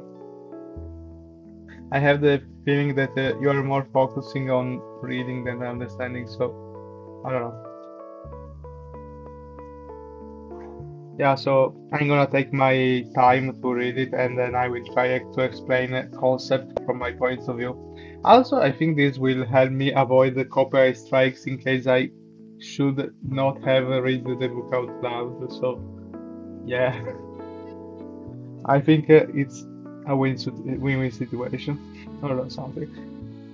Of course, the only thing that will kinda be worse will be the entertainment value, but I never cared about that, so who cares?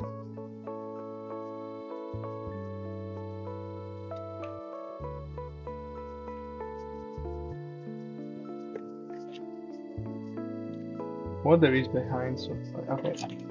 I'm gonna remove some stuff and put the computer here.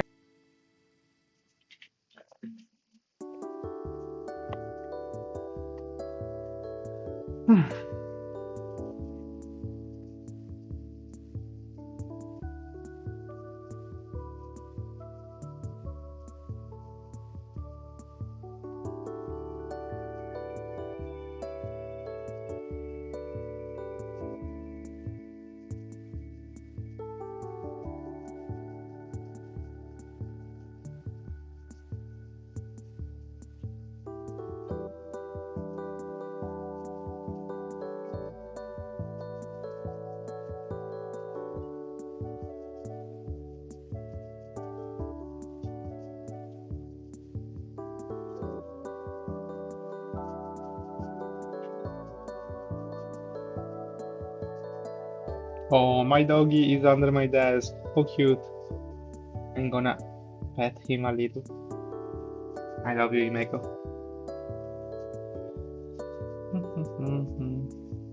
Do you feel lonely?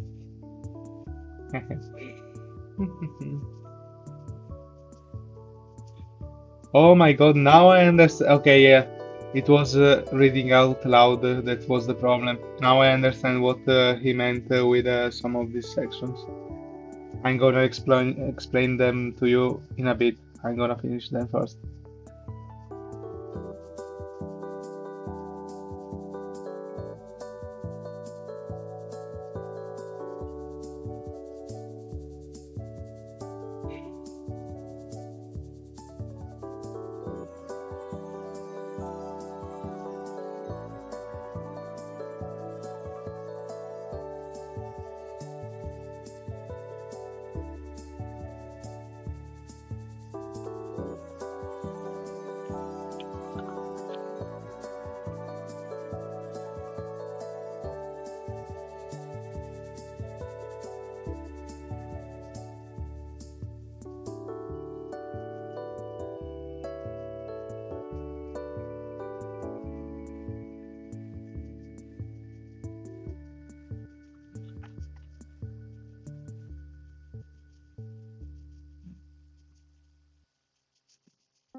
Okay, now I understand and I want.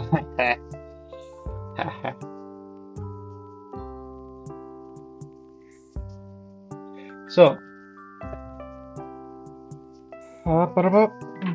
giving up control. This is the title. Gonna write it right now.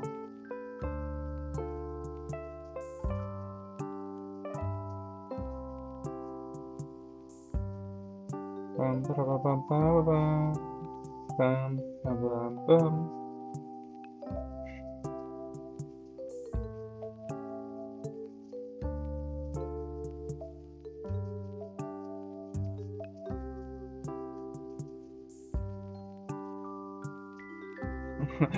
I'm trying to do stuff with one hand because the other one is petting my dog because he's here searching for love. Cootie, cootie, cootie, cootie, cootie. I love my Shiba Inu. Na, na, na, na, na.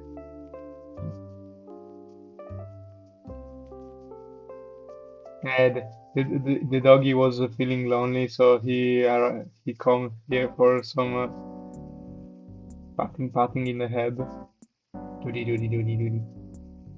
So I'm not really in a professional work environment. We can say that for sure.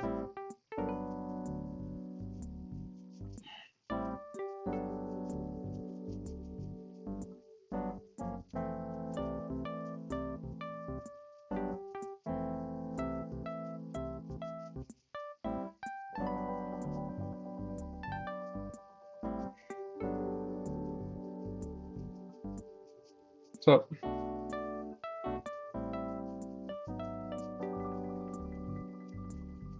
so basically, what we are saying is if the player has control over the camera, there are a few options. Oh,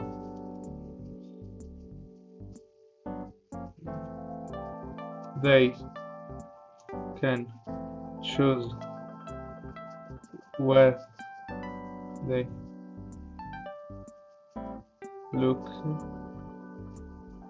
Okay, no, maybe not like this. Like this. Palm down. They can choose where they want to look at. They can switch to first person mode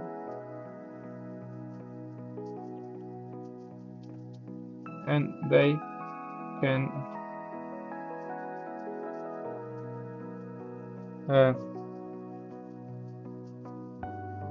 use selective control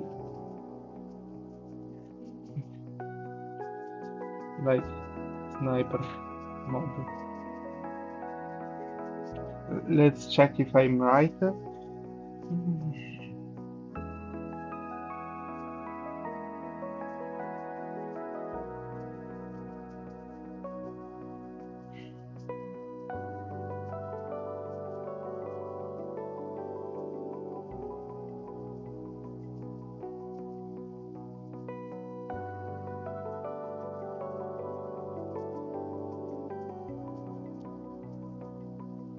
Okay, let's see the other option.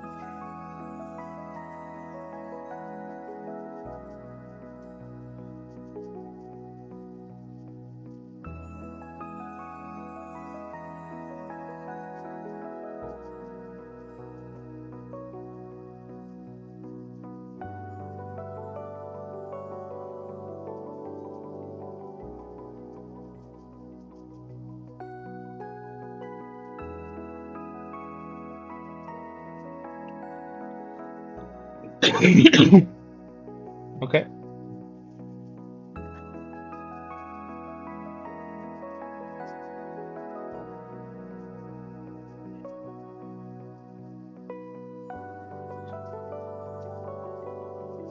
So game has control over the camera. When this happens, the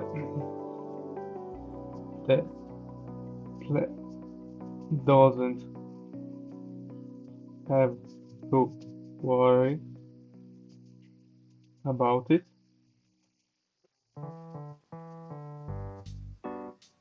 Worry with the president doesn't have to worry about it. You can simplify, or maybe special. No, how do I say this one?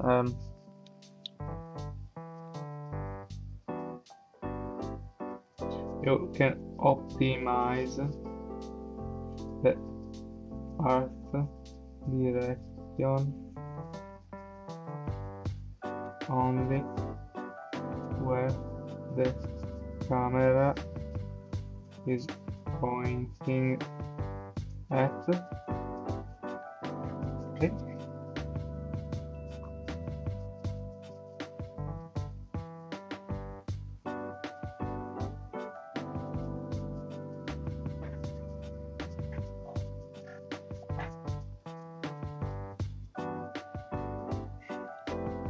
You can make a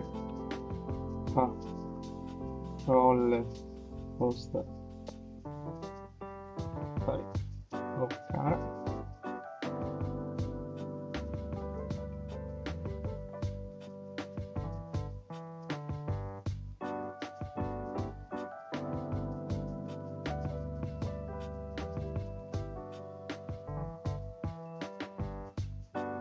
You can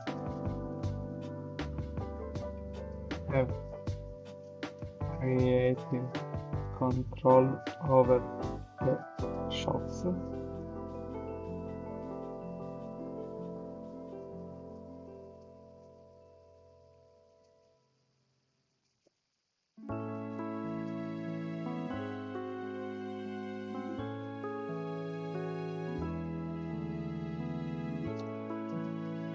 Make the player aware of the environment.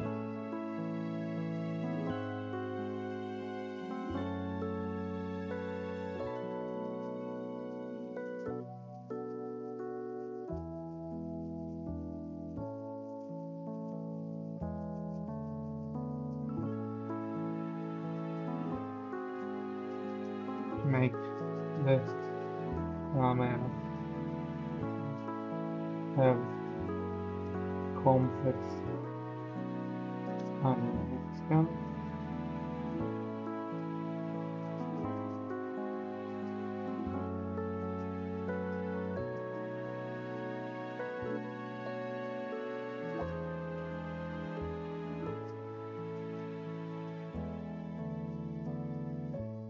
And finally, decide the placement of the camera.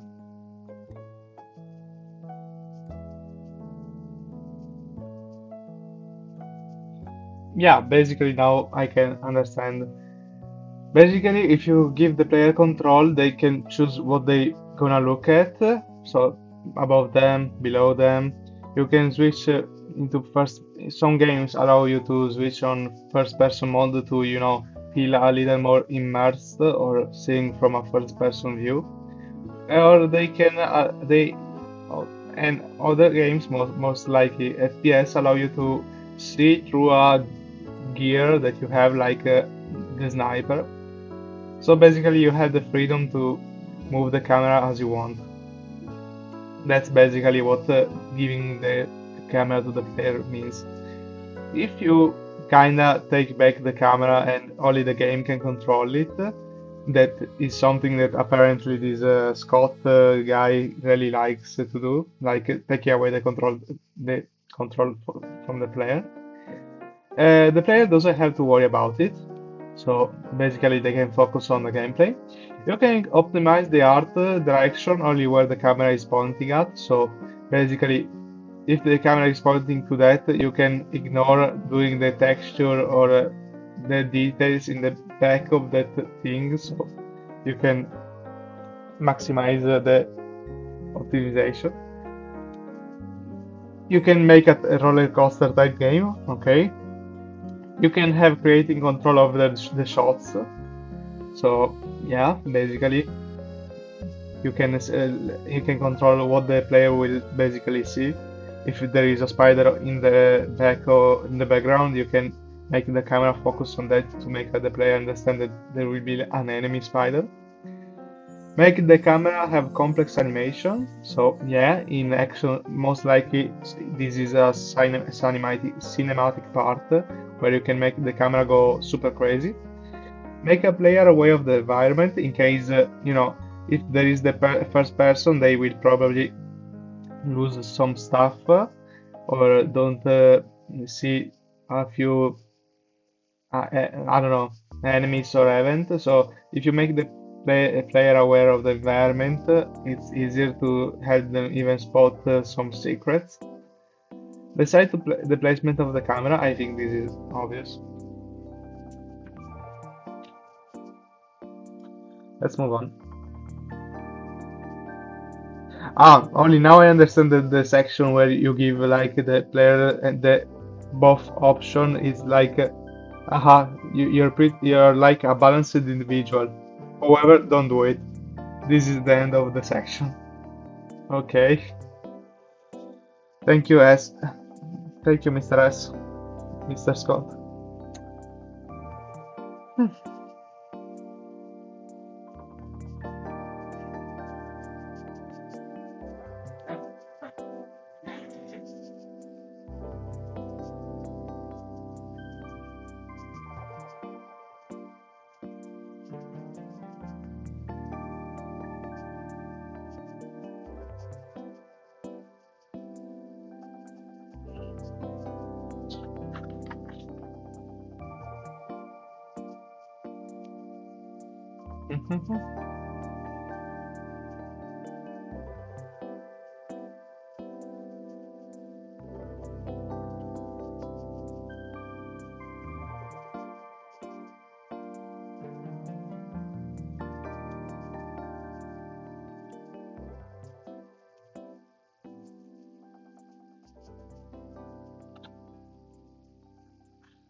What was that?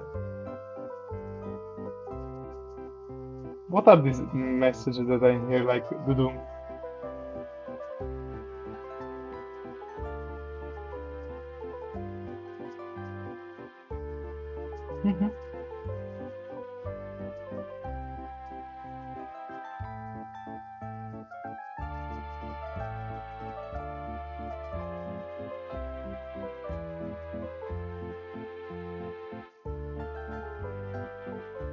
Yeah.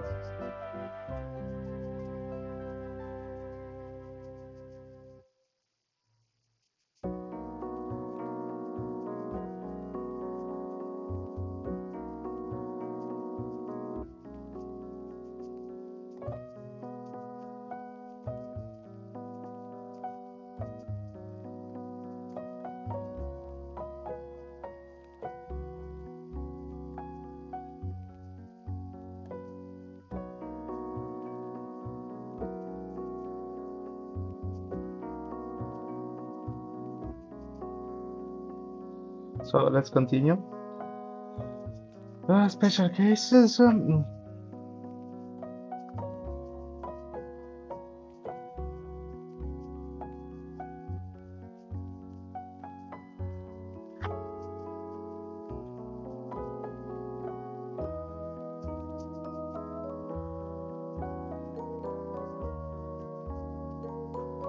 But these are like, okay, these are like new things. So we are not talking.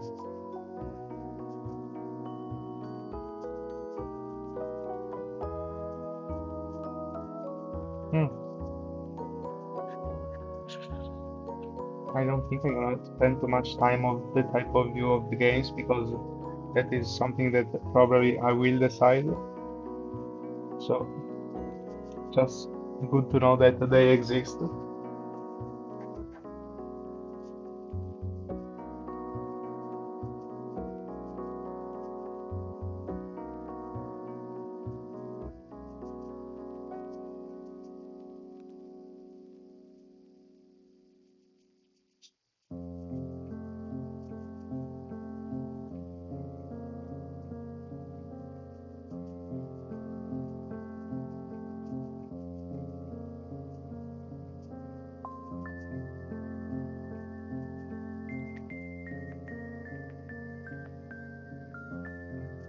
Alright, so the next one is tunneling vision.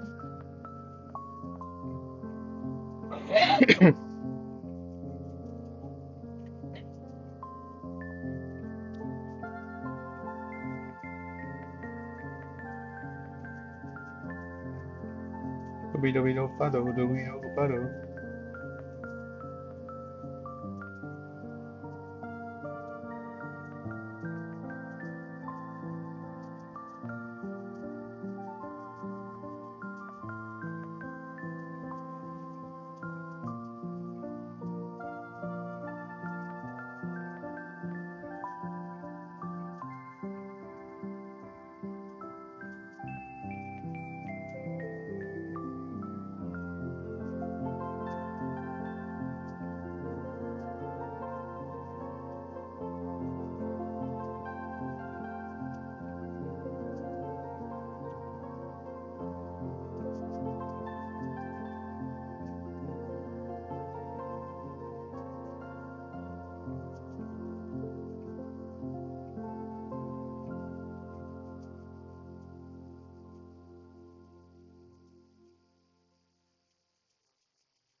So camera shots guide.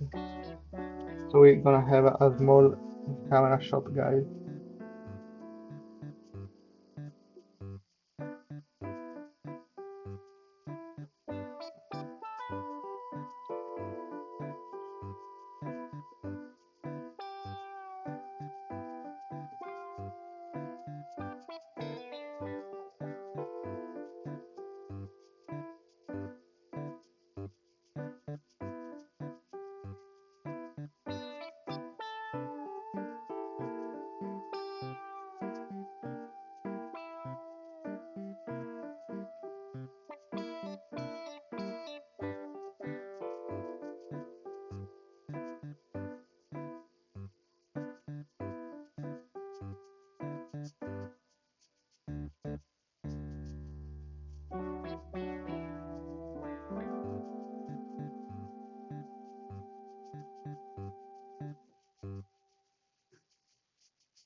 Okay, so I think I finished the chapter now. There is a good section in this book on how do I say, like the second. So I guess there is the camera shot guide where it explains like the different uh, how do I say, how close are you to the object of the shot. You can be extremely wide shot where the object is small, very short, wide shot where the object is bigger. Wide shot is when the character is or the object is pretty much on screen. Medium shot, the character or object is occupying 1/3 of the screen. Medium close up, the character is or the object is visible in details, and so on and so forth.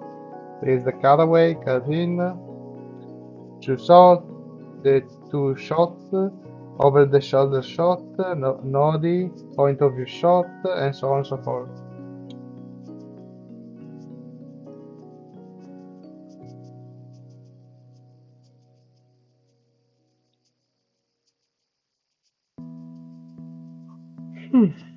There is also the camera angle, the camera movement guide, other camera notes. Basically, all of what he's trying to say in these 3 pages is about the camera composition and taking good shots. I think this is something that I actually already developed by, understanding composition and, stuff from drawing. Maybe a bit of more attention I should give to camera movement because in drawing you cannot really move the painting. That is called, of course, animation, and I'm not an expert in animation, so maybe the camera movement is useful in some way.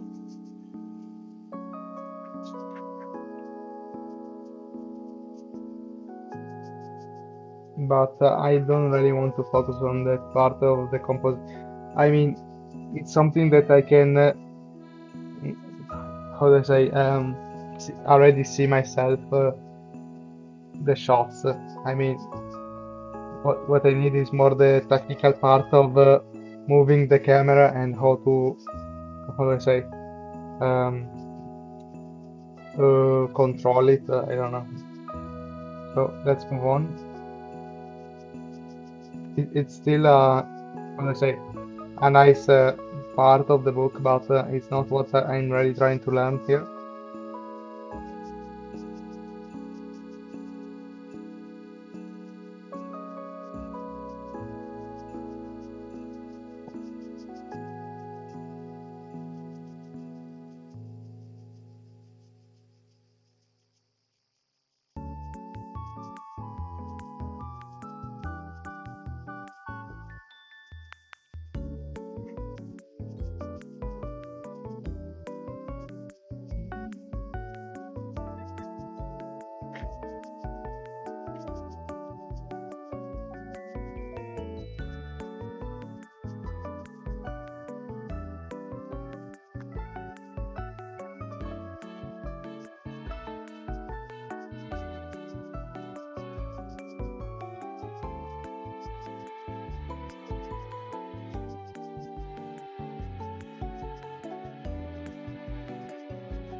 Okay, this section right here is useful.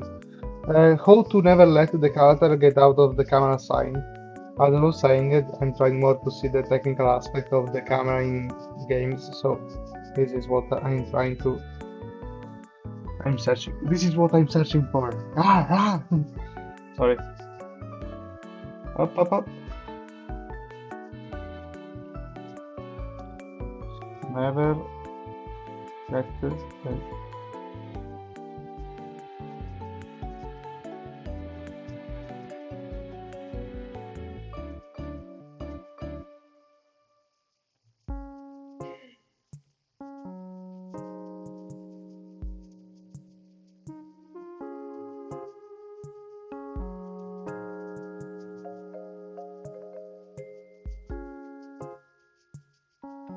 Yep. I'm gonna write some of the examples here.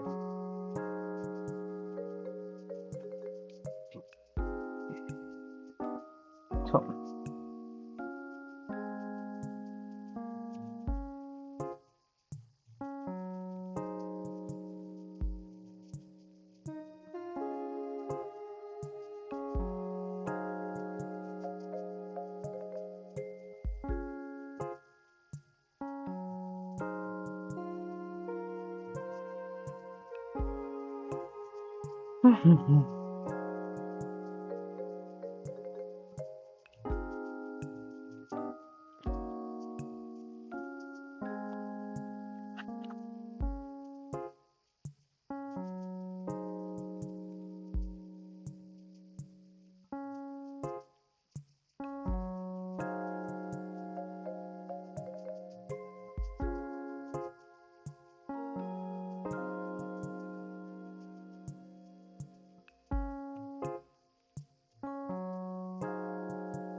Alright, so yeah, basically, to avoid letting the character get out of the camera sign, you can outline the character when it's behind a wall of an object. You can make those wall of objects transparent to show the character. You can use just an arrow to indicate where the character is and it's moving, or you can just change into first person mode. Perfect. Alright.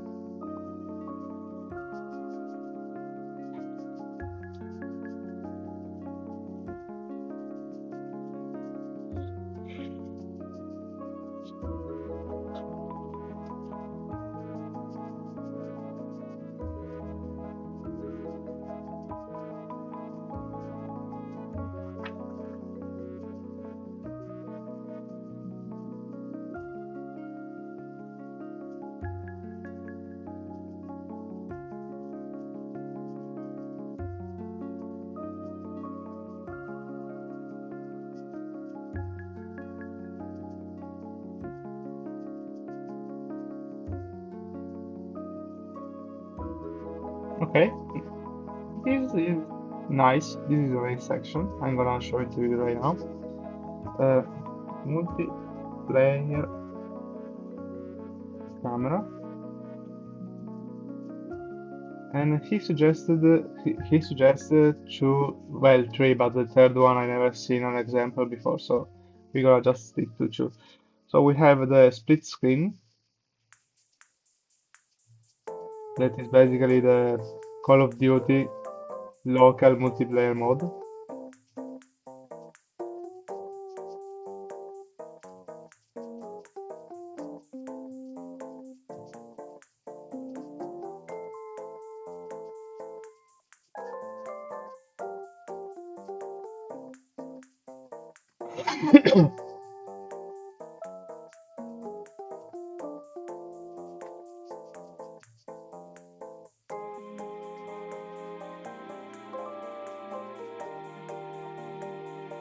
Uh,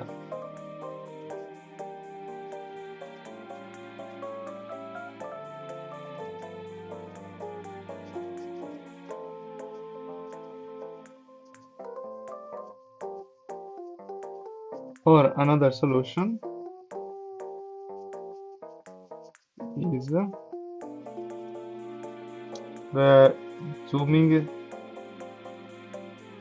screen.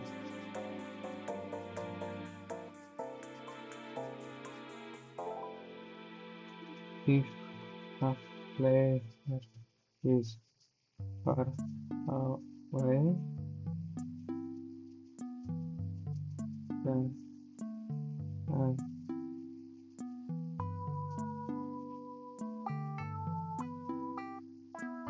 one of players the camera will zoom out to make them be seen. Alright. And this is all about cameras. In the universal truth, well, in the summary, he says that choose the right camera for your game, prevent DIMS by minding frame rate, speed of camera movement, and level topography. For those who don't know what is DIMS, is basically motion sickness. First camera allows for greater player immersion. Third person camera allows player to get a good view of the character in the world. Treat the camera like it's a person. Remove camera control whenever it becomes a problem. When you remove the player's control of the camera, make sure they know it. Use Hollywood-style camera angles and shot the highest game, visual, and drama. Okay. Never let the character out of the camera sign and accommodate multiplayer using the game camera. So this was the camera section, camera chapter. Now you can see all the notes right here, like they are a lot of notes, a bunch of them. I gonna organize them to be able to make some drawings so I can remember these notes because I usually remember notes thanks to little sketch that I make. Like you can see above here, like these sketches are memorable and I still remember now. Like it's been 2 months since I touched this document and everything is as I remember. So pretty good, I guess. I'm gonna take another 2 minutes of break. I'm sorry, I know, but I'm still human. So I'm gonna take 2 minutes of break and I will come back to make some doodle doodle doodle doodle doodle doodle doodle doodle doodle. Okay, you understand. Come on, bye.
Yes, I was eating. I'm still here though. It's just I was taking 2 minutes of pause because I needed. I mean, it's almost been 4 hours since I started. So yeah,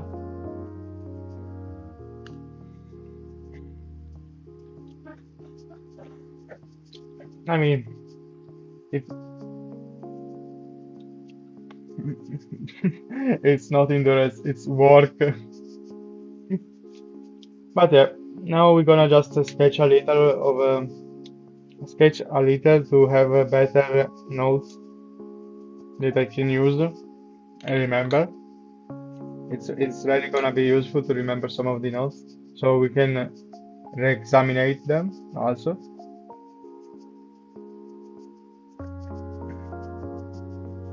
Hmm. What are you doing right now?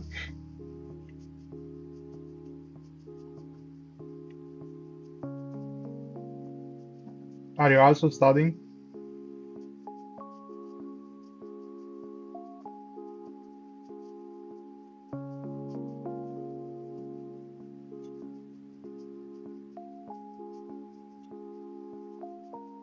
Crazy, good luck.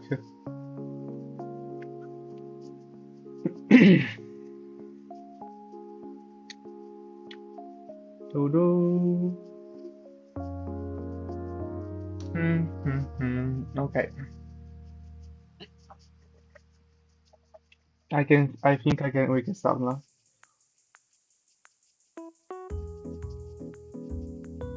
Hmm. Good shot. Good grief. Yare does it. Good grief.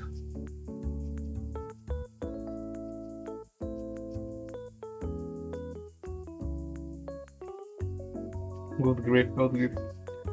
Okay, let's get back to the, the notes. So let's find a way to.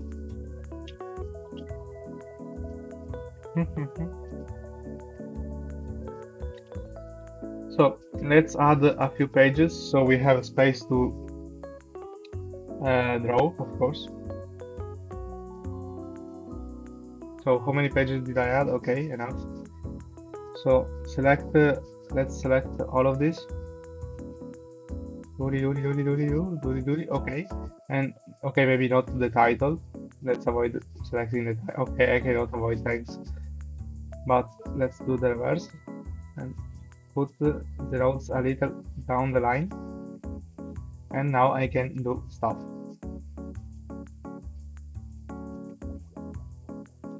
So let's make these up and arrange them in a better way.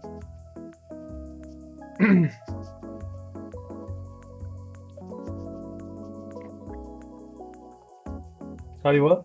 Sometimes you get blind for 0.01 second because you blink every 50 seconds. And when you look at the sun too much, you become blind.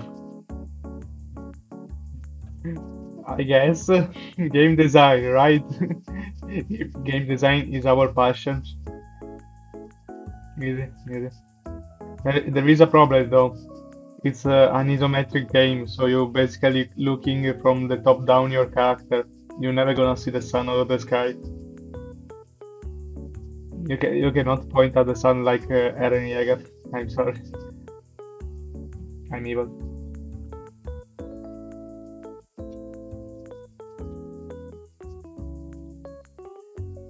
So let's close the book because we don't like books and take out our drawing tablet and let's draw some doodles.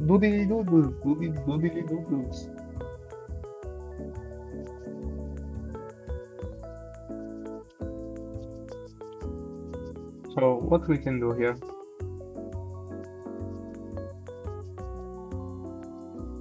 Let's take this. Let's shorten it a little.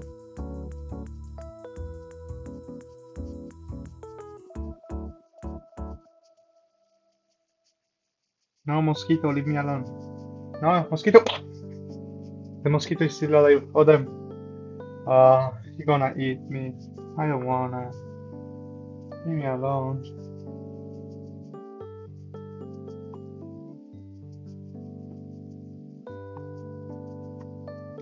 Okay.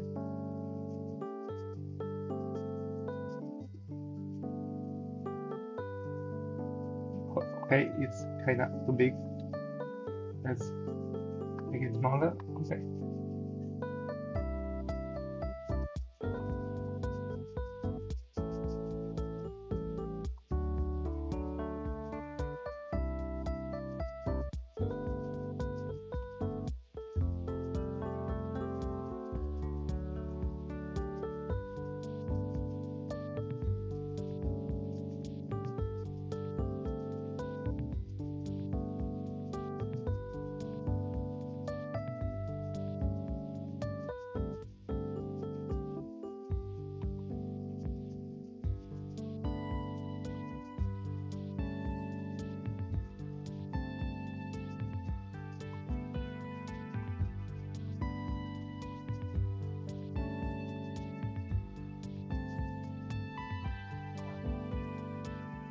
So yeah, this basically has become a drawing session. So stay sit and watch me cook whatever I cook.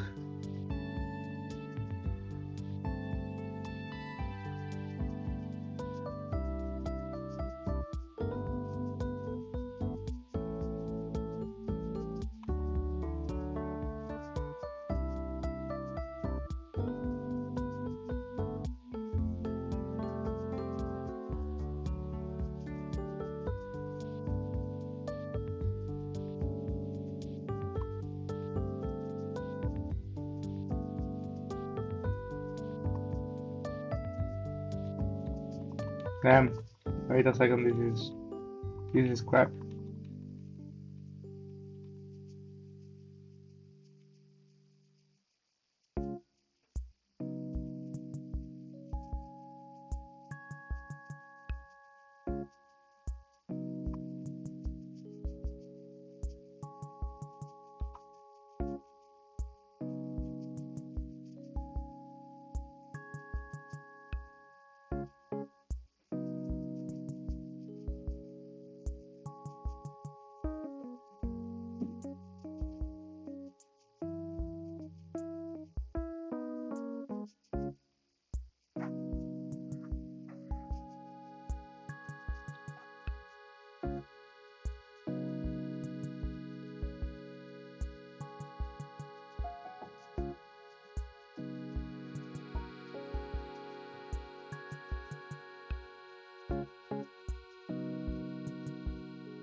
Okay, maybe let's try something else. Or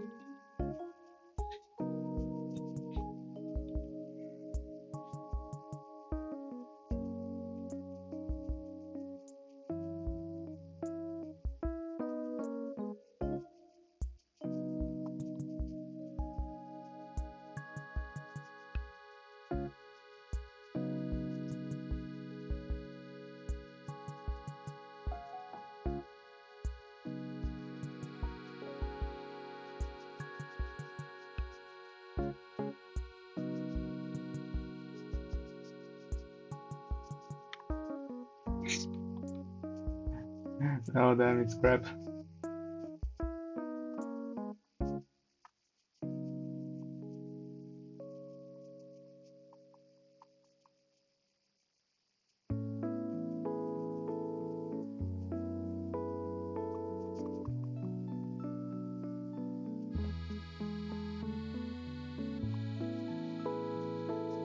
Okay, I guess I eat soon.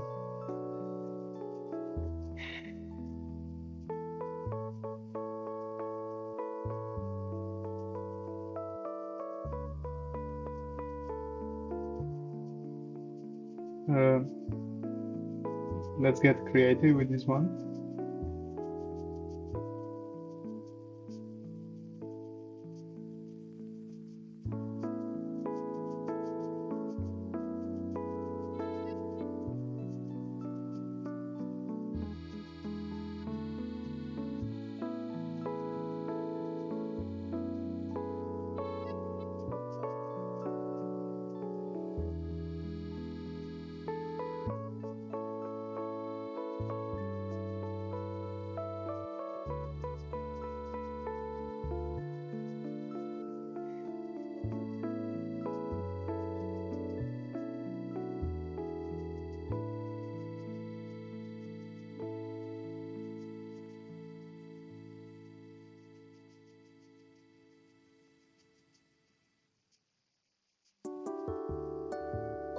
Nice.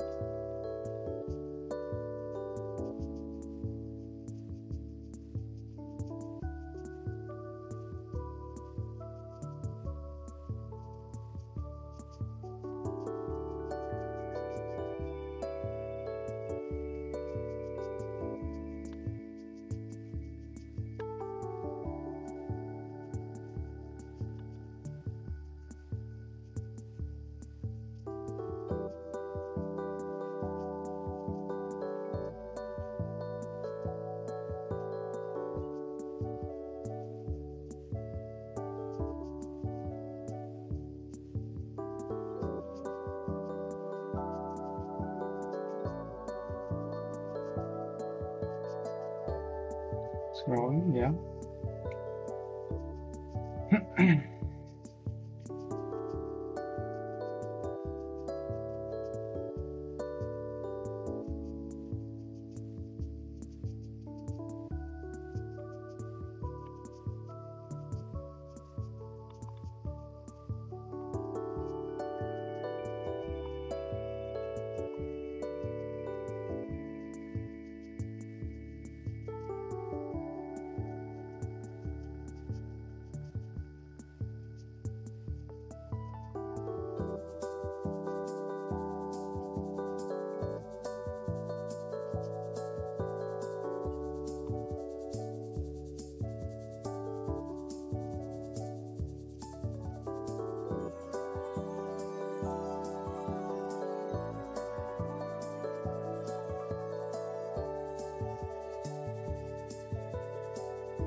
Wait a second, maybe it's better to draw a little Pikachu here.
Oh no, my headphones are low on battery.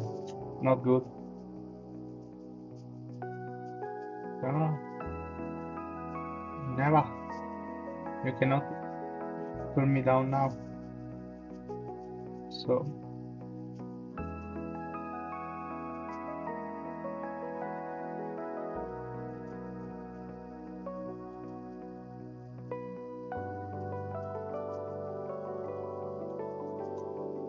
just a second, I'm gonna do a little research about parallax scrolling. Scrolling.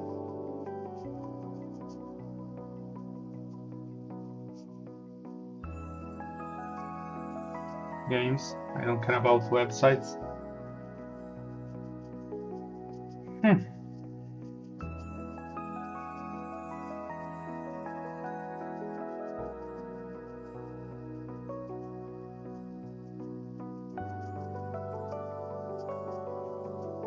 Yeah, there are not many. I don't know. Let's see.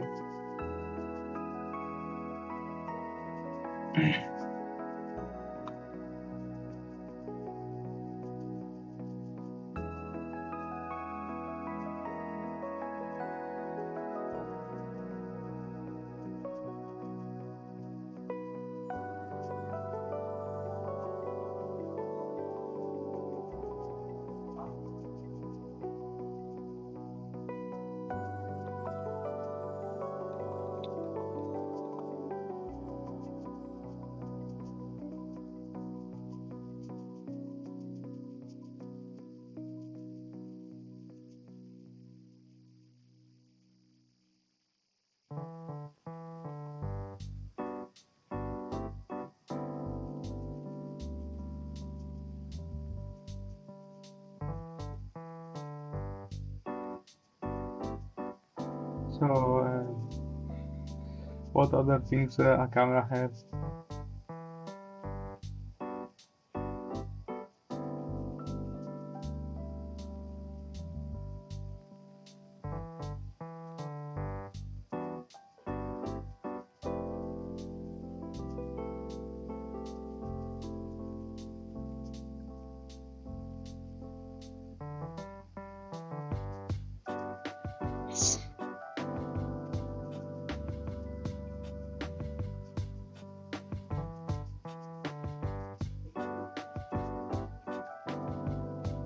I don't know if it's looking like a camera, but we can say yes. Please, please, please, please, please, please say yes. I don't want to redo it.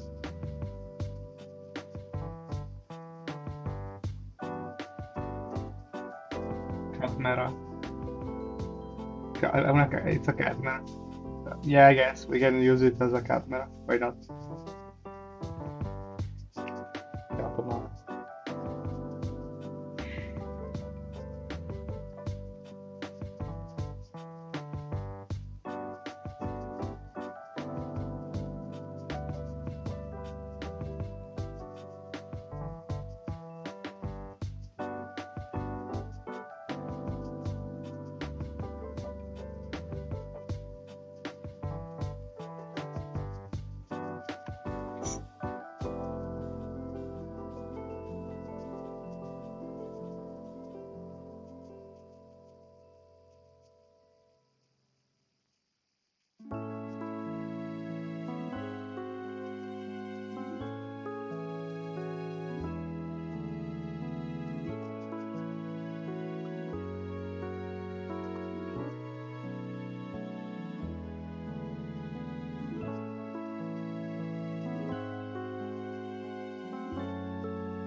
Oh my god, I'm sorry, but I'm gonna do something really ugly. I'm really sorry if you're a fan of Crash Bandicoot.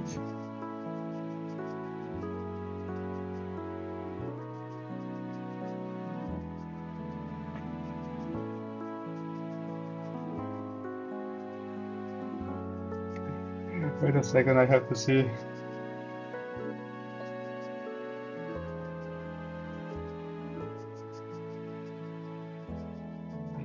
What was the design or his design? Okay, so yeah.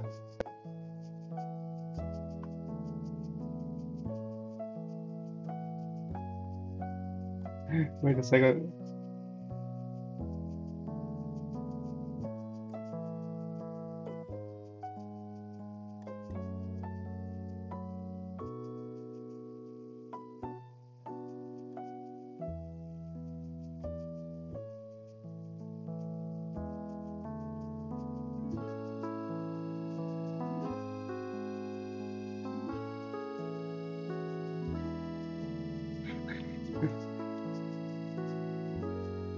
Just a second.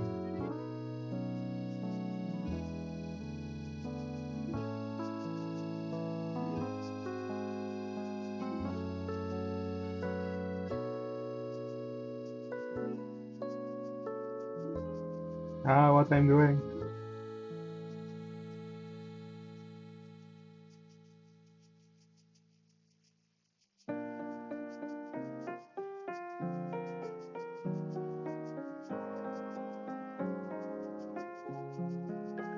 And then let's make a huge boulder that is behind him.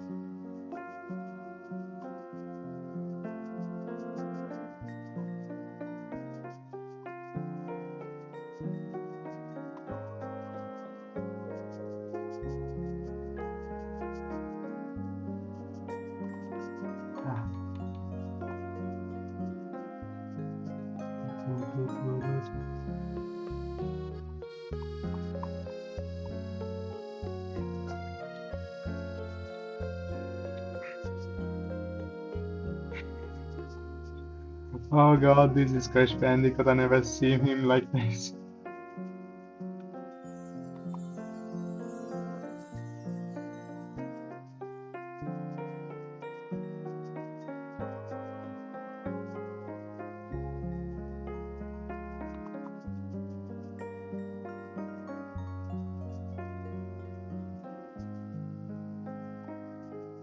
I don't know what I'm doing.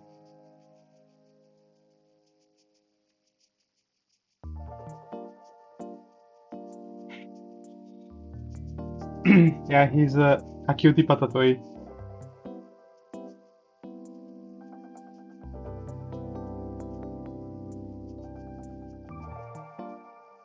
Let's texture this ball a little to make known that it's a ball, a Crash Bandicoot boulder.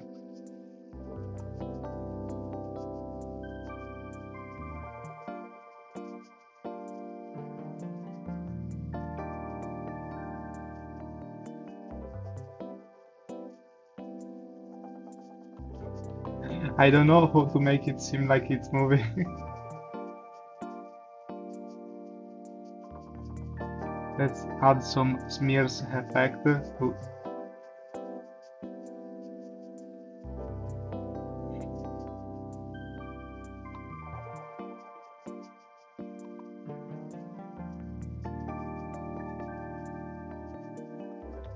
no, maybe not on Crash. But yeah.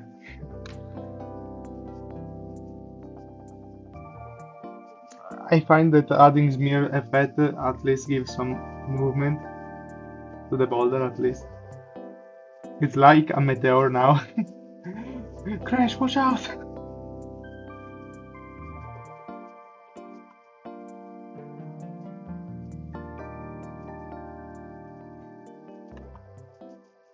We're gonna select all of this. Oh, don't crash. I know it's a lot. Go here. Pum, pum, pum, pum, pum, pum, pum, pum. Okay, why not? Yeah, let's remove its arms. You win. You won. No, only the arms. So I can add the speed effect.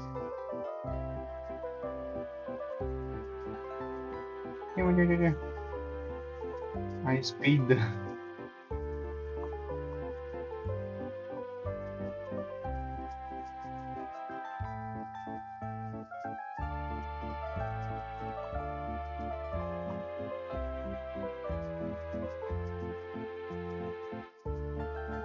Good for you.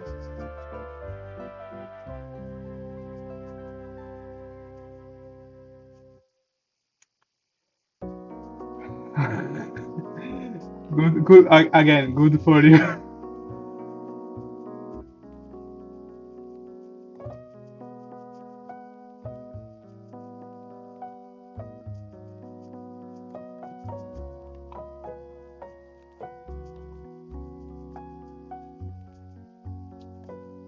Wait, I have to. I remember these like were the mountains in Super Mario, like they were like huge. I don't wanna say, but you understand, come on.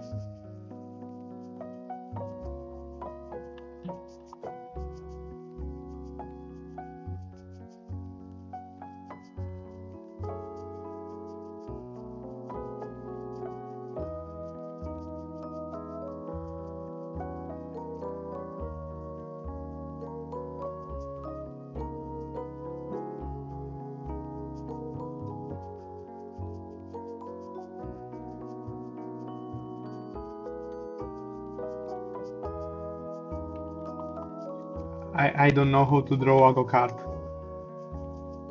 Maybe I would just draw the character first.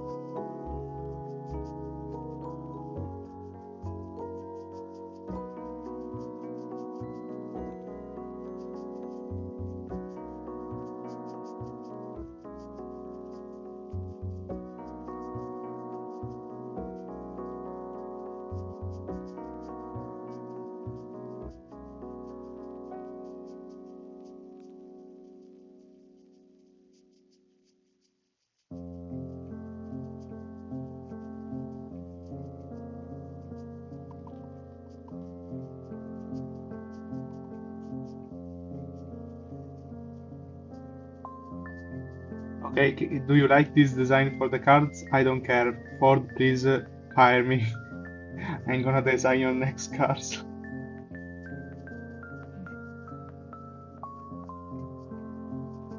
The Crash Bandicoot one is perfect. I don't know.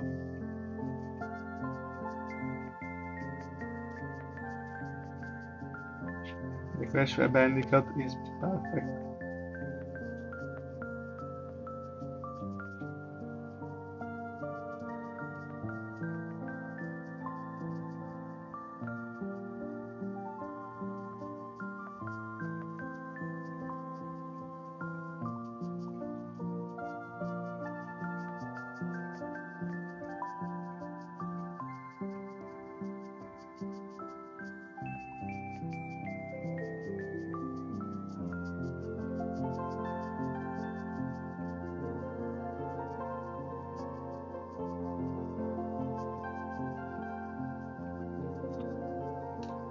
Ah.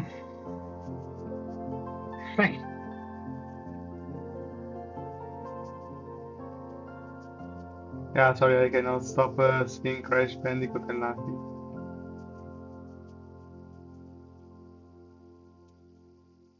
Okay. Can we move on? Yeah, I think yes. Let's pick up the square, move it up a little, like this, like this.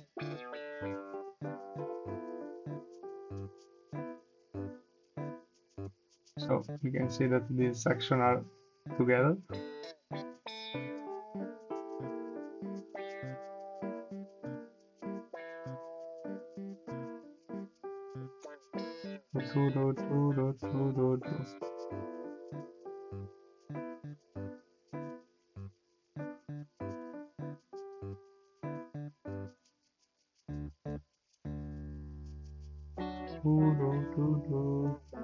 Yeah, smell the camera.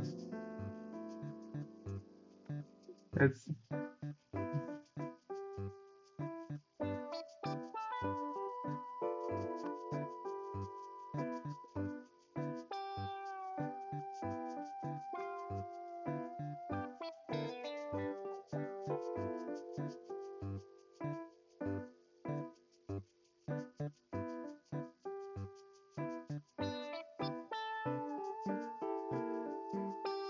super angry.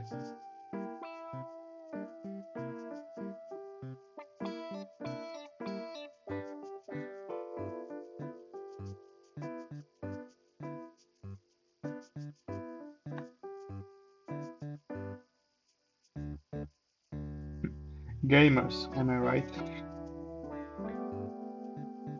Nobody likes gamers.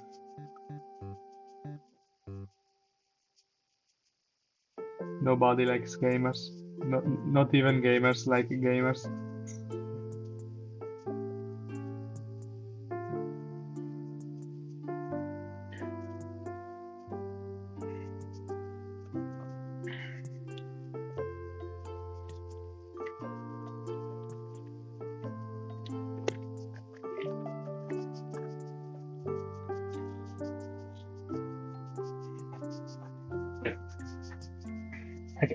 I cannot stop watching the Crash Bandicoot one. He's so cute.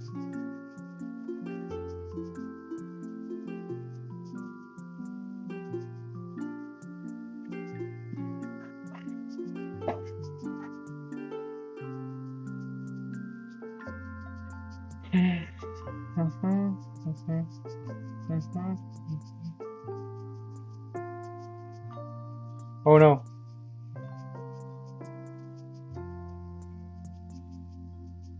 What happened here?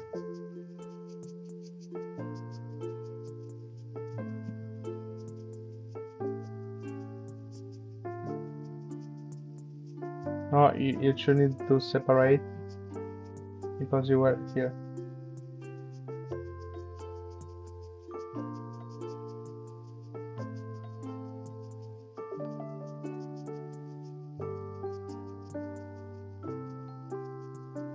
Dum, dum, dum, dum.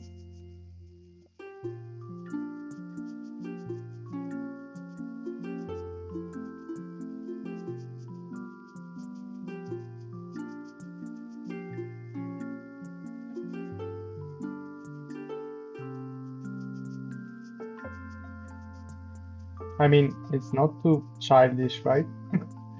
To make drawings for your note. Who cares?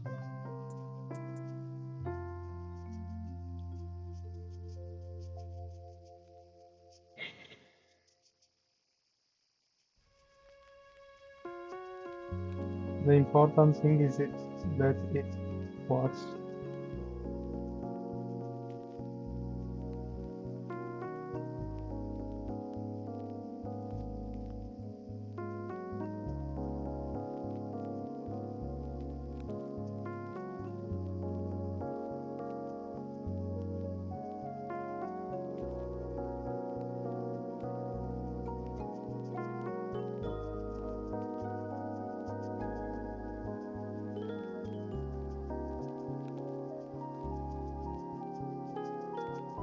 Hmm.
I don't know what I.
No.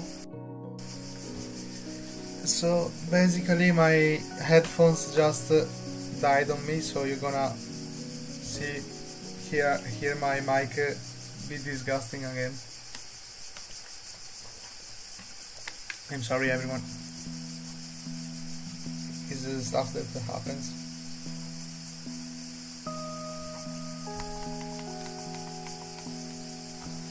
So let's zoom in because you know I need to draw.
Some of these drawings are kinda lower in quality, I think.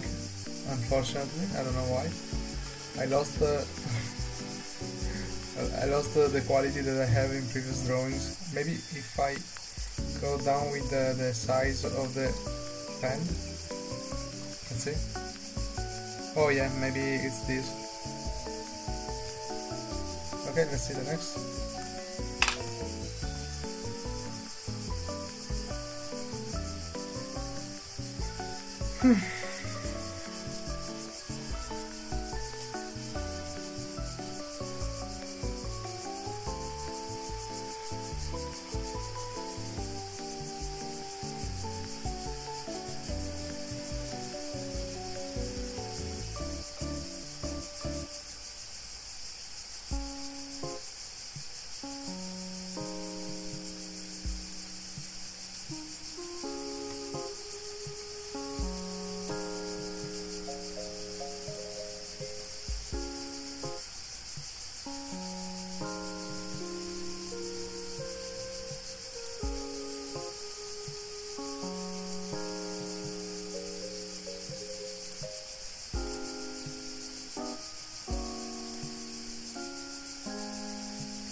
Maybe not, maybe let's try something else.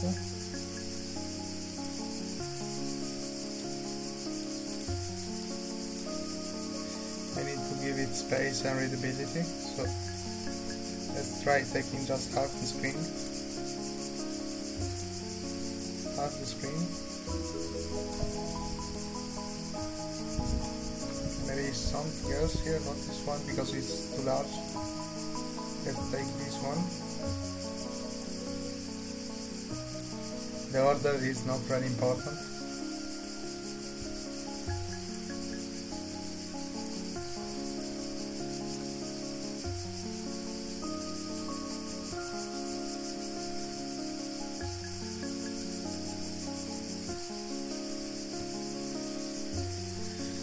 I'm gonna select these and make them smaller.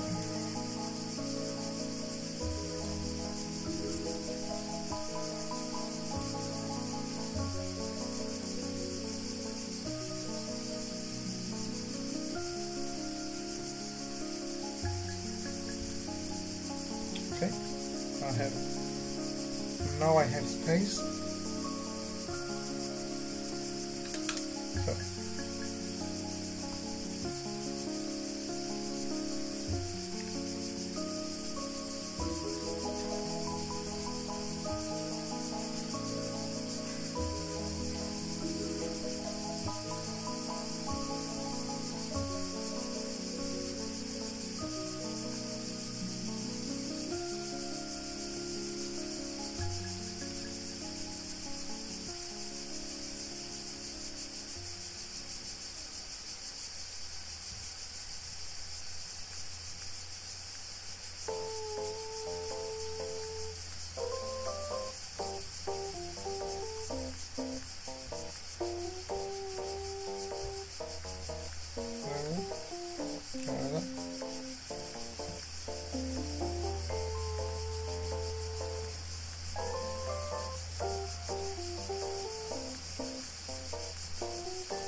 Maybe not.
I don't know, I'm trying to do that third person thing. How can I do it?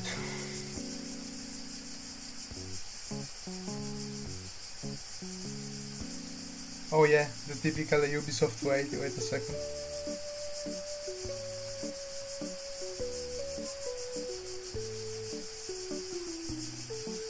No, it's fake.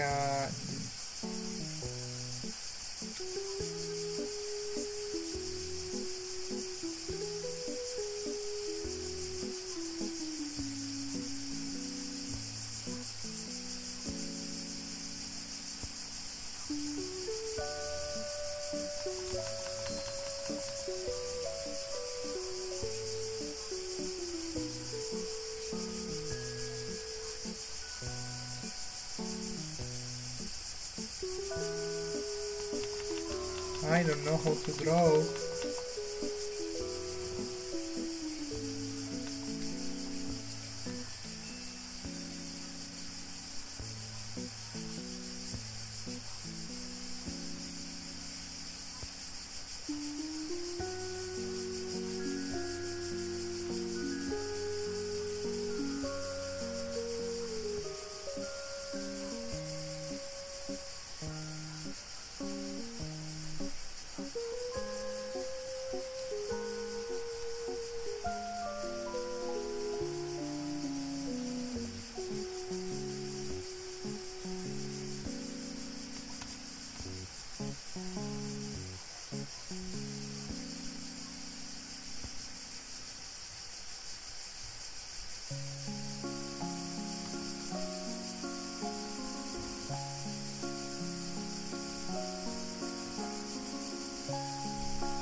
good, yeah, why not? Like this.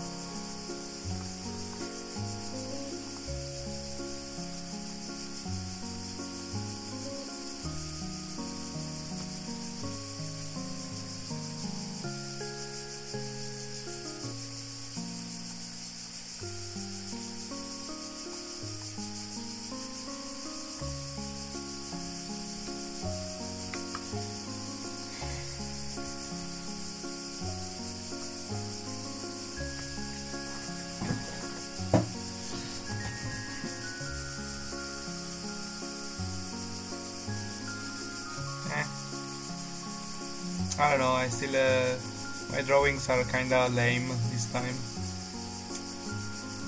A bit sad. I'm a bit sad that they look so lame.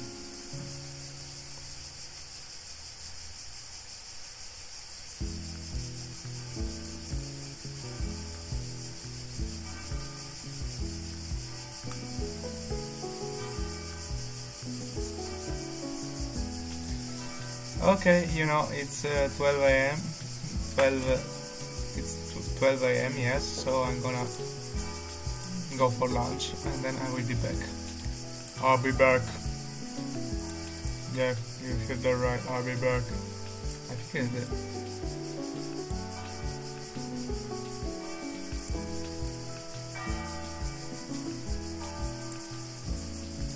Oh damn, please don't tell me.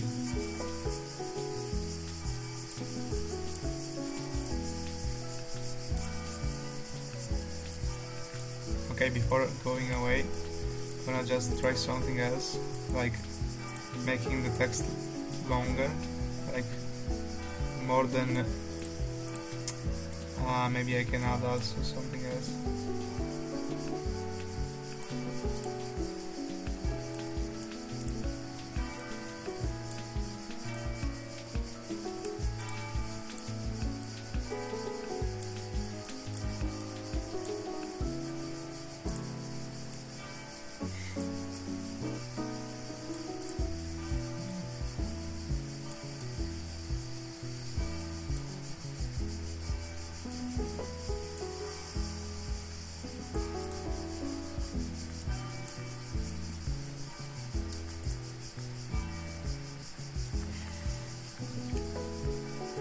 See, can I stick this? I think I can stick this one, last one. Also, let's make this text bolder. I know, I'm late, I know. I don't need it.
Now what I'm doing?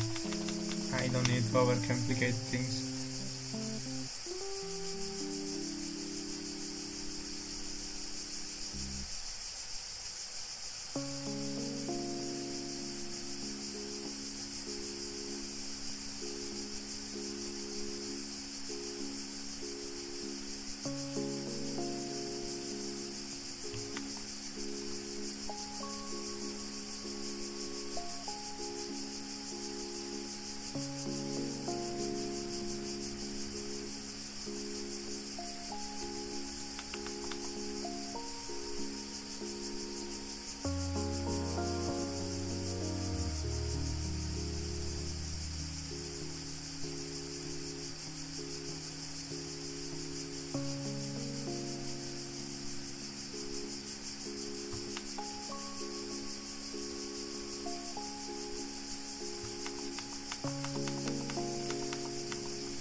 kinda lame.